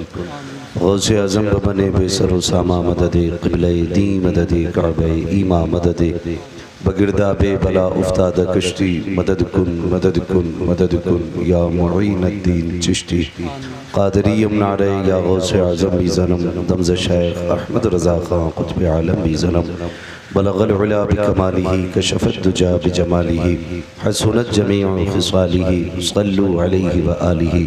करूँ तेरे नाम पे जाँ फ़िदा न बस एक जाँ दो जहाँ फ़िदा, दो जहाँ से भी नहीं जी भरा करूँ क्या करोड़ों जहाँ नहीं। जिसको अपने नबी से जितनी मोहब्बत का एहसास हो कोशिश करें उतनी आवाज़ के साथ रसूल और आले रसूल की बारगाह में दुरूद व सलाम की डालियाँ निछावर कर लें। पढ़ें बावाज़ बुलंद अल्लाहुम्मा सल्ली अला सय्यदिना व शफ़ीइना व नबीना व मौलाना मुहम्मदिन मअदिनिल जूदि वल करम व आलिहि व अस्हाबिहि व बारिक व सल्लिम सलातुन व सलामुन अलैका या रसूलल्लाह सल्लल्लाहु तआला अलैहि वसल्लम। हज़ारों साल नरगिस अपनी बेनूरी पे रोती है, बड़ी मुश्किल से होता है चमन में दीदावर पैदा।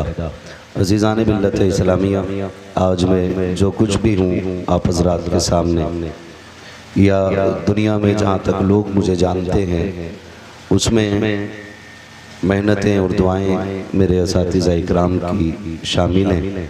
जो कुछ भी हूँ मैं आज इन्हीं असातिज़ा इकराम की मेहनत और कोशिशों का विश के नतीजे में अल्लाह ने ये इज़्ज़तें अता की हैं। ये मेरे असातिज़ा इकराम की करम फरमाई है कि उन्होंने मुझे इस जगह बैठने की इजाज़त मरहमत फरमाई। अल्लाह ताला मेरे तमाम असातिज़ा इकराम की उम्र में बेपनाह बरकतें अता फरमाए। मुझे हुक्म था हज़रत का, इसलिए हाज़िरी हो गई और थोड़ा जल्दी जाना है, इसलिए बस बगर्ज़ हाज़िरी और असातिज़ा इकराम की भी रज़ामंदी के सबब के लिए थोड़ी देर के लिए मैं हाज़िर खिदमत हूँ। आपने बड़ी खामोशी के साथ दुरूद पाक पढ़ने की ज़रूरत की।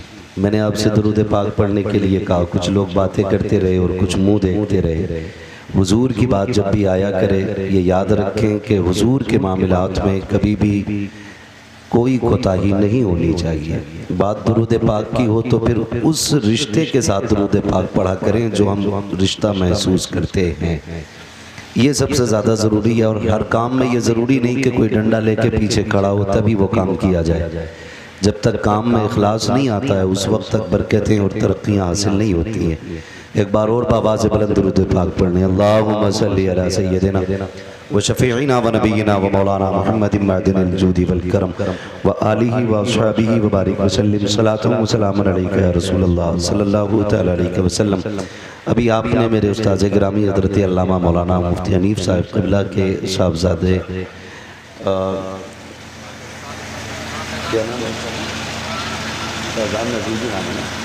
हज़रत अल्लामा मौलाना फैज़ान अज़ीज़ी साहब क़िबला से बड़ी संजीदगी के साथ बड़ी अच्छी गुफ्तगू समात फरमा रहे थे। अब मेरे आगे भी थोड़ी मजबूरी है, मुझे जल्दी जाना है, इसलिए थोड़ा सा ये गुफ्तगू मुख्तसर की गई। बस आपसे थोड़ी सी गुजारिश है, जितनी देर सुने मोहब्बत के साथ सुने। मैं सबसे पहले मुबारकबाद पेश करता हूँ अरकान कमेटी को कि उन्होंने उर्स के मौके पे हुजूर के ज़िक्र की महफिल सजाई है। वरना मुआशरा और मामलात ऐसे हो चुके हैं कि उर्स के नाम पर जम करके गुंडागर्दियाँ और जम करके फितनेबाजियाँ ये आम तौर पर होती जा रही हैं, और इसको हम अहले सुन्नत का शियार समझते हैं। जबकि जितना बड़ा नुकसान हमें इन तमाशों से पहुंचा है, उतना बड़ा नुकसान दीन के नाम पे किसी और चीज़ से नहीं पहुंचा है। गौर करने वाली बात यह है कि ये जितने मज़ारात अल्लाह वालों के होते हैं, अगर इजाज़त होती और इनको कब्र से निकल के बात करने की इजाज़त होती तो ये जितने मज़ारों पर उर्स के नाम पे तमाशा करते हैं, इनकी मुलाकात अगर साहिब मज़ार से कराई जाती और ये पूछा जाता कि बताइए कि ये जो तमाशे हो रहे हैं क्या इससे आप राज़ी हैं, तो यकीनन ये साहिब मज़ार निकल के थप्पड़ ज़रूर मारते और कहते जिस तमाशे को बंद करने के लिए हमने ज़िंदगियां लगा दी, तुम हमारे मज़ारों पे लाके वो तमाशे करके दिखा रहे हो। यही वजह है कि उर्स काफ़ी होते हैं लेकिन बरकतें ख़त्म हो चुकी हैं, क्योंकि इन तमाशों की बुनियाद पर, बाजे गाजों की बुनियाद पर अल्लाह वाले राज़ी नहीं होते बल्कि नाराज़ हो जाया करते हैं। अगर आप इनकी ज़िंदगियां देखें तो पूरी ज़िंदगी अल्लाह वालों की, अल्लाह और उसके रसूल के ज़िक्र में गुजर जाती है। दिन भर रोज़े रखना, रातों को क़याम करना, वक्त मिले तो अल्लाह के कुरान की तिलावत करना, फिर उसी की बरकत से अल्लाह तक़वे का नूर अता फरमाता है। फिर जब तक़वे का नूर आता है तो फिर अल्लाह उसके बाद विलायत का नूर अता फरमाता है, और जब विलायत का नूर अता होता है फिर उसके बाद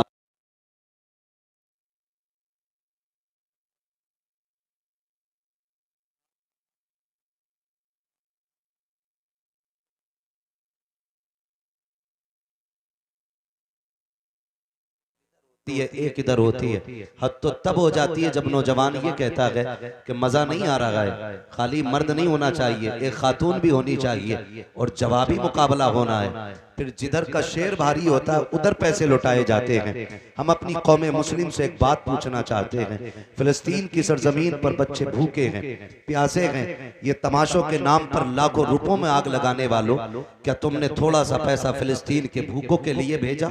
क्या तुमने कुछ पैसा फिलिस्तीन के प्यासों के लिए खर्च किया? जब वहां की बात आती है तो कहते हैं दुआ कर तो रहे हैं। ओ भाई, अल्लाह ने तुझे सिर्फ दुआ के लिए नहीं बनाया है। अगर तेरे पास इतनी ताकत है कि तू उन मजलूमों की मदद माली तौर पे कर सकता है तो इन तमाशों से पैसा बचा करके किसी अच्छी जगह पे पैसा लगाया जाए। अगली बात मैं आपसे करूं, ये हमारी भोजपुर की बस्ती, पीपलसाना की बस्ती, इतनी बड़ी आबादी है कि यहाँ पे कसरत से मुस्लिम आबादी है। लोग तालीम याफ्ता भी हैं, बिजनेसमैन भी हैं, सर्विसमैन भी हैं, लेकिन मुझे जरा गौर करके ये बताओ कि हमारी इन बस्तियों के अंदर कितने IAS मौजूद हैं, कितने IPS मौजूद हैं, कितने हमारे पास इंजीनियर हैं, कितने हमारे पास MBBS डॉक्टर मौजूद हैं? अगर हैं भी इल्ला माशाअल्लाह तो वो पैसे दे करके डॉक्टर बने हैं। मैं नाम लेकर के बात नहीं करना चाहता, सिर्फ ये समझाना चाहता हूं, जो कौम जहालत के इतने बड़े गड्ढे में डूबी हुई हो कि जिसके पास अपना कोई अधिकारी नहीं हो और वो लाखों लाखों रुपए कव्वालियों में मुकाबले के नाम पे आग लगा दे, तो उस कौम को गैरत आनी चाहिए। अगर रब ने हमें दौलत दी है तो इस पैसे को उठाओ। अगर तुम नहीं पढ़ सकते हो तो अपनी पूरी बस्ती का आप जायजा लें। जो लोग वहां पे अच्छे हैं पढ़ने में, किसी को गुर्बत पढ़ने नहीं देती है, किसी को मजबूरियां आगे बढ़ने नहीं देती है, तो उस पैसे को ले जा करके उस पढ़ने वाले की तालीम पे लगाओ, उसको आगे बढ़ाओ। अगर वो आपके दिए हुए पैसे से IAS IPS बनने के बाद किसी भी कुर्सी पे बैठेगा तो मेरा ईमान ये कहता है कि अगर उसने निज़ामे मुस्तफा को भी जाना होगा तो किसी भी कुर्सी पे बैठेगा वो जुल्म नहीं करेगा। जब भी कलम उठेगा उसका इंसाफ के लिए उठेगा और हक के लिए उठेगा, और जब भी इंसाफ कायम होगा तो फिर कोई रोएगा नहीं, बल्कि हर बस्ती में मुस्कुराने वाले नजर आएंगे, खुशहाल लोग नजर आएंगे। लेकिन भला हो हमारी इस जमात के लोगों का जिन्होंने आज ये उर्स के मौके पे जलसा कराया है। शायद कल को ये कहते कि देखा अगर कव्वाली होती तो इतनी भीड़ लगी होती, इतने लोग आ जाते, मजा आ जाता। आग लगे ऐसे मजों को जिसने कौम का बेड़ा गर्क करके रख दिया है, तबाह करके रख दिया है मुआशरे को। जाओ जा करके देखो, जहां पर मुकाबलों की महफिलें होती हैं उनमें आने वाले बेटे भी हमारे होते हैं, बेटियां भी हमारी होती हैं। कल जब उस मेले के नतीजे में किसी की बेटी किसी किसी बाप के मुंह पे काली पोत के चली जाती है तो जिम्मेदार उलमा को ठहराया जाता है कि मौलवी नहीं संभाल पा रहे हैं, इन्होंने माशरे को तबाह किया है। खुदा की कसम, अगर जमीन सलामत है इन्हीं उलमा के कदमों की वजह से सलामत है, अगर रिस्क मिल रहा है इन्हीं उलमा के कदमों की वजह से मिल रहा है। इन्होंने अभी काला काला रसूल की महफिलें लगा रखी हैं जिसकी बरकत मुआशरा बटोर रहा है। आपसे मैं इतना कहना चाहूंगा प्यारे, इन मेलों को बंद किया जाए, तमाशों को बंद किया जाए, पैसों में आग न लगाई जाए। हमारी कौम सबसे ज्यादा अगर पीछे पड़ी है तो मेलों के पीछे है, मज़ारों के गुंबद के पीछे पड़ी है। इन फालतू के खर्चों से पैसा बचाओ, तालीम पे पैसा लगाओ, बच्चों को आगे बढ़ाओ। अब दौर वो आ गया है कि यहाँ हथियार से जंग नहीं जीती जाएगी, बम और तोप से जंग नहीं जीती जाएगी। कौम वो आगे जाएगी जिसके हाथ में इक़्तिदार होगा या जिसके हाथ में कलम की ताकत होगी। सुभान अल्लाह सुभान वरना अल्लाह। आगे नहीं बढ़ सकते हो। और रह गई दो रोटियों की बात, तो पेट तो कुत्ते भी पाल लेते हैं, पेट कुत्ते भी पाल लेते हैं। अगर आप दो रोटी कमा सकते हैं तो कौन से कमाल की बात है। मजा तो जब है जब हमारा मुआशरा निज़ाम मुस्तफ़ा के मुताबिक जिंदगी सुभान अल्लाह। निज़ाम मुस्तफ़ा के मुताबिक जिंदगी गुजारे। पूरा साल जम के ब्याज लेते हैं, पूरा साल जम के रिश्वतें लेते, पूरा साल जम के झूठ बोलते, धोखा दे के सौदा बेचते। साल में एक बार उर्स आ गया, चादर चढ़ा दी, सारे गुनाह माफ। ये चादर मजार पे डाली है, ये अपने पापों पे डाली। ये कंडीशन हमारे कौम की है। नौजवानों, हमें अपने नजरिए बदलने होंगे, अपने आप को बदलना होगा, अपने तरीके बदलने होंगे। ये महफिल जैसा कि अभी हज़रत अल्लामा मौलाना फैजान रज़ा अजीज़ी ने बताया, इतनी अज़मत और बरकतों वाली महफिल है। जो यहाँ के बैठ जाता है वो बख्श दिया जाता है, बख्श दिया जाता है। आप कहेंगे बड़े बड़े पापी आते हैं, तो रब की रहमत है, कहती महबूब मैं इन गुनाहगारों के गुनाह नहीं देख के तक के, बल्कि मैं तेरे चेहरे के सदक़े में आने वालों को बख्श देता हूँ। सुभान अल्लाह। हुजूर के सदक़े में हम बख्शे जाते हैं। जब हम हुजूर के सदक़े में बख्शे जाते हैं तो फिर काम भी वो करें जो मदीने वाले को पसंद है, जो हुजूर को पसंद है वो काम करना चाहिए। ये मेले तमाशों में बेपर्दगियां कितनी होती हैं, हद से ज्यादा बेपर्दगियां होती हैं। जबकि मदीना शरीफ की ये तारीख रही है जब पर्दे का हुक्म लाजिम किया। मेरे महबूब ने फरमाया कि रब ने फरमाया औरतों से कह दो कि वो रास्ते में साइड से चला करें। तो मदीना शरीफ की ये तारीख रही। औरतें इतनी दीवार से चिपक के चलती थी कि उनके बाजुओं से कपड़े घिस घिस के फट जाया करते थे। आज क्या हाल है मुआशरे का? आज आप रास्ते से हटे तो हटे, वरना सामने से आने वाला हटने के लिए तैयार नहीं है। इस मुआशरे को कितने बर्बाद किया, किसने बर्बाद किया, किसने बर्बाद किया? ओ भाई, कहीं ना कहीं हम ही इसके जिम्मेदार हैं।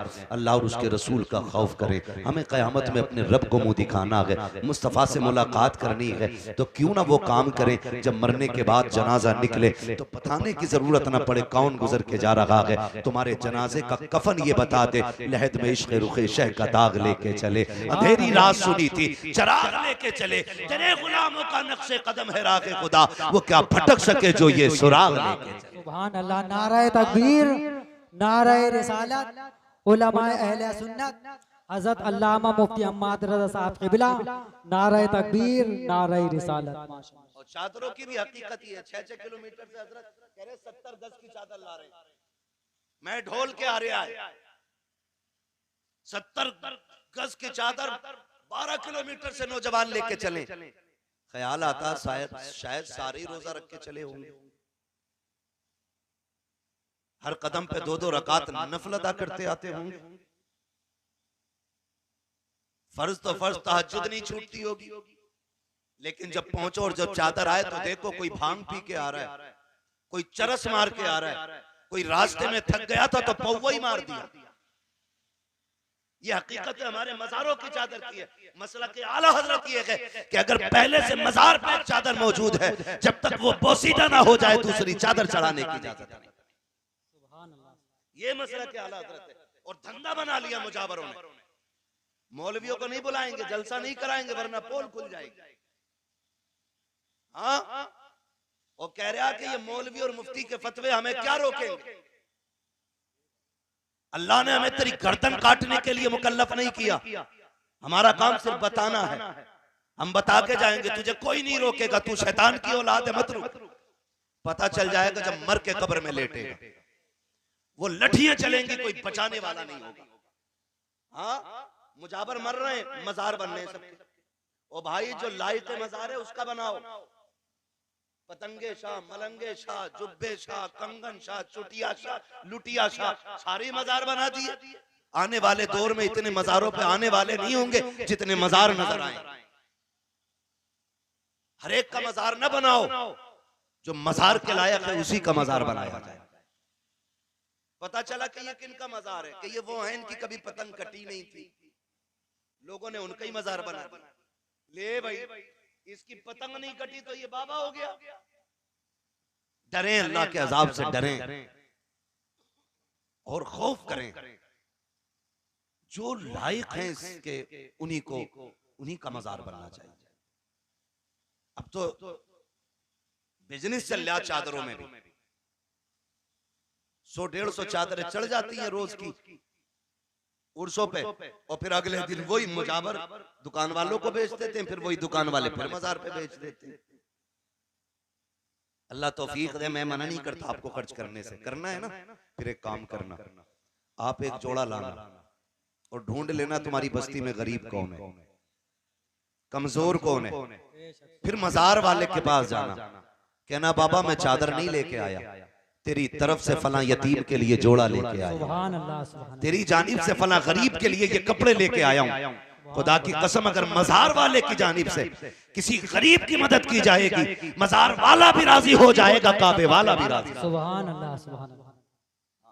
लेकिन अब तो मामला ही कुछ और है, मामलात ही बिगड़ते जा रहे, बदलते जा रहे। अल्लाह वालों की जानिब से लोगों की मदद करो, उस पे अल्लाह वाला राजी होगा। सरकार बगदाद का नाम सुना है गौसे पाक का? सुना है? बोले सुना है? सुना है ना सरकार बगदाद का नाम? अल्लाह अकबर, शान जानते। एक दिन आप कहीं जा रहे थे सफर में, तो दरिया पार करना था आपको, कश्ती के करीब पहुंचे, एक बंदा खड़ा रो रहा था। आपने फरमाया रो क्यों रहा है? क्योंकि आप करीम इब्ने करीम है, सखी इब्ने सखी है। जब नाना ने आंख में आंसू नहीं देखा तो नवासा कैसे देखते? सुभान अल्लाह। कहने लगे किधर जा रहे हो, कैसे खड़े? उसने कहा हुजूर दरिया पार करना था, लेकिन किराए का पैसा नहीं था, कश्ती वाले ने मुझे उतार दिया। आप वहीं रुक गए।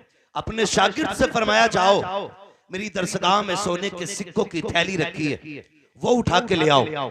आपने वो थैली मंगाई और उस कश्ती वाले को बुला के फरमाया ये सिक्के रख ले। उसने कहा हुजूर किस लिए? फरमाने लगे आज के बाद अगर कोई दरिया पार करना चाहे और उसके पास किराया ना हो ना, तो अब्दुल कादिर जिलानी के पैसे से उसको पार करा दिया। सुभान अल्लाह, सुभान अल्लाह। ये अल्लाह वालों के नजरिए होते हैं। ये नहीं है गर्दन झुकाई दे 500 रुपए बाबा लेगा। ये डकैत है, डकैत, ये चोर है। अल्लाह वालों के नाम पे जेबें काटी जाती है। खुदारा बदले रवैये अपने और माशरे को बेहतर करें। हम सुबह ही उठते हैं, आके मसल के बाबा से जाके कहते हैं बाबा बरकत दे दो, रोजी दे दो। ओ भाई सबसे पहले उठ अपने बाप की खिदमत में जा, उसके कदम चूम ले। खुदा की कसम तू कहे या ना कहे, अल्लाह तेरे रिस्क में बरकतें अता फरमा दे। बाप रो रहा है और बेटा अगरबत्ती लगा रहा है, बाप रो रहा है, बेटा चादर चढ़ा रहा है। अम्मा कह रही है ये देख ये सूट कई कितने साल पुराना है, इसमें इतनी जगह से पैबंद लग गए, अब कोई नया खरीदवा दे। तो अम्मा के खरीद, अम्मा के लिए एक सूट नहीं हमारे पास, और चादरें चढ़ाने के लिए 300-300 रुपए, 900 रुपए, 1100 रुपए मौजूद है। तुम्हें क्या लगता है माँ को रुला के जाओ मजार पे चादर चढ़ाओ, इससे अल्लाह राजी हो सकता है? नहीं। महबूब अलैहिस्सलाम ने ऐलान जिहाद फरमाया।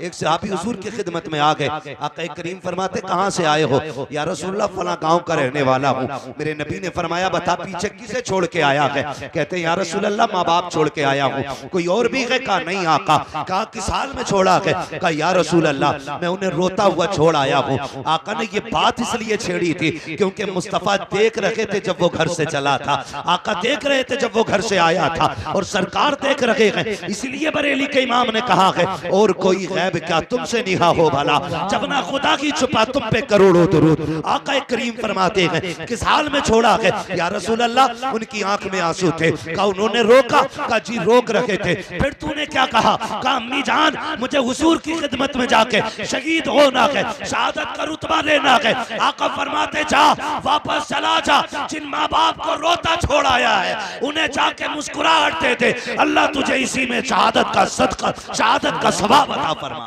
सुभान अल्लाह, सुभान अल्लाह। सोचो तो सही, हुजूर फरमाते जंग लड़ने शहीद होने से बेहतर यह है कि तू अपने माँ बाप को जाके उनके लबों पे मुस्कुराहट दे दे। अगर आप ये चाहते हैं अल्लाह और उसका रसूल राजी हो तो चादर से ज्यादा जरूरी है माँ के सर का दुपट्टा। अगर बत्ती से ज्यादा जरूरी है बाप की टूटी हुई जूती को नई जूतियों में बदलना। इसलिए सबसे ज्यादा जरूरी है हमारे माशरे को अपने बुजुर्गों का एहतराम करना, अपने बड़ों का एहतराम करना। ये तमाम तर उलमा अहले सुन्नत, अल्लाह माफ करे, अब तो हरा कपड़ा बांधे और थोड़ी देर बैठ जाए कहीं तो फिर मौलवी साहब की थोड़ी सुन रहा, फिर नहीं सुनेंगे, फिर तो खुद ही मुख्तार बन जाते, कहते अरे मौलवियों के यही काम है, मौलवी होते ही ऐसे। अल्लाह का शुक्र है कि मौलवी ऐसे ही होते, शुक्र है अल्लाह का। यही वो जमात है जो अभी तक अपनी जगह पर मजबूती से कायम है। यही वो जमात है। तंज करना किसी भी आलिम पर, उसको हिकारत से देखना, फरमाया गया किसी आलिम की तौहीन न करना, वरना अगर तुमने किसी के इल्म की बुनियाद पर उसकी तौहीन की तो फिर बेदीन होके दुनिया से जाओ, बेदीन होके दुनिया से जाओगे। ये हमारे साथी हैं, मेरी औकात क्या, मेरे जैसे कितनों की उंगली पकड़ के इन्होंने आसमान तक पहुंचाया। हाँ, इनकी जूतियों का सदका है कि लोग लाइनों में खड़े रहते हैं। बताओ अगर शागिर्दों का ये आलम है फिर उस्ताजों का आलम क्या होगा? सोचें जरा, दिमाग लगाएं। जिसकी ये उंगली पकड़ दें उसे इतना ऊंचा कर देते तो फिर रब ने इनका मकाम कितना ऊंचा कर रखा होगा। मैं उलमा की बात नहीं करता, आप समझे, जरा दिमाग लगाएं। नौजवानों से बात कर रहा हूं, अब लकीर के फकीर नहीं रह गए, सारे लोग दो रोटी खाते हैं और दिमाग लगाते हैं और अपने इल्म के मुताबिक फैसला करते हैं। फरमाया गया अगर तलबा किसी कब्रिस्तान से गुजार दिए जाएं अल्लाह 40 दिन का अजाब उठा लेता है। अगर पढ़ने वालों की शान ये है तो फिर पढ़ाने वालों की शान का अलग। आप नौजवानों गुजारिश है मेरी आपसे, अगर रिस्क में बरकत चाहते हो, कमाई में बरकत चाहते हो तो फिर उलमा का एहतराम करें, उलमा की इज्जत करें। फरमाया गया जिसके घर में बरकत ना हो वो कुरान वालों पे खर्च किया करे, पढ़ने वालों पे खर्च किया करे। तुम्हारे कुरान वालों पे खर्च करना तुम्हारी दुनिया में भी बरकत का सबब बनेगा और आखिरत में भी खुदा की रहमत का सबब बनेगा। लाजिम ये है कि आज जो जाहिरी तौर पे रस्मन हम बुजुर्गों के साथ रवैये इख्तियार कर रहे हैं ये हमारे गलत रवैये हैं। हमें सही तरीके से दुनिया में रहना है, अल्लाह और उसकी रसूल की रजा हासिल करनी है। फरमाया गया या अय्युहल्लज़ीना आमनुत्तक़ुल्लाह वकूनू मअस-सादिक़ीन, ईमान वालों अल्लाह से डरो और सच्चों के साथ हो जाओ। ये डर कब पैदा होगा? जब उलमा के साथ आप बैठेंगे, ये आपको जायज़ नाजायज़ की खबर देंगे। कई लोग बियर पीते कहते हैं कुछ नहीं मौलाना, ये तो जूस के तौर पे पीते, एनर्जी ड्रिंक है, शर्म आनी चाहिए। हर वो चीज़ जिसमें नशा होता है और नशा उतना के जिससे कदम डगमगा जाए। अल्लाह अकबर, ये जितनी भी इस तरह के नशे होते हैं ये शरीयत ने हमारे लिए हराम कर दिए हैं, शरीयत ने हमारे लिए हराम कर दिए हैं। इन सारी चीजों से शराब का एक कतरा एक बाल्टी पानी में पड़ जाए वो सारी बाल्टी नापाक हो जाया करती है। हम ये कहते थे नहीं जी मौलाना कोई बात नहीं है तो बियर है। मौलाना तुम क्या जानो, तुम तो सब चीज को शराब देखते हो। मौलाना नहीं जानता बेटे, जहां मौलवी पहुंच गया कि आज तक वहां साइंस नहीं पहुंची है। इसलिए कभी ये मत समझना कि मौलवी क्या जाने, मौलवी आज भी दुनिया के साइंटिस्ट से ज्यादा जानता है, इसलिए कि ये साइंसदान अपनी खोपड़ी के हिसाब से जानते हैं और उलमा मुस्तफा के दिए हुए दीन की वजह से जानते हैं। 1400 साल के बाद आज साइंस सीख के कहती है कि खड़े होके पानी पियोगे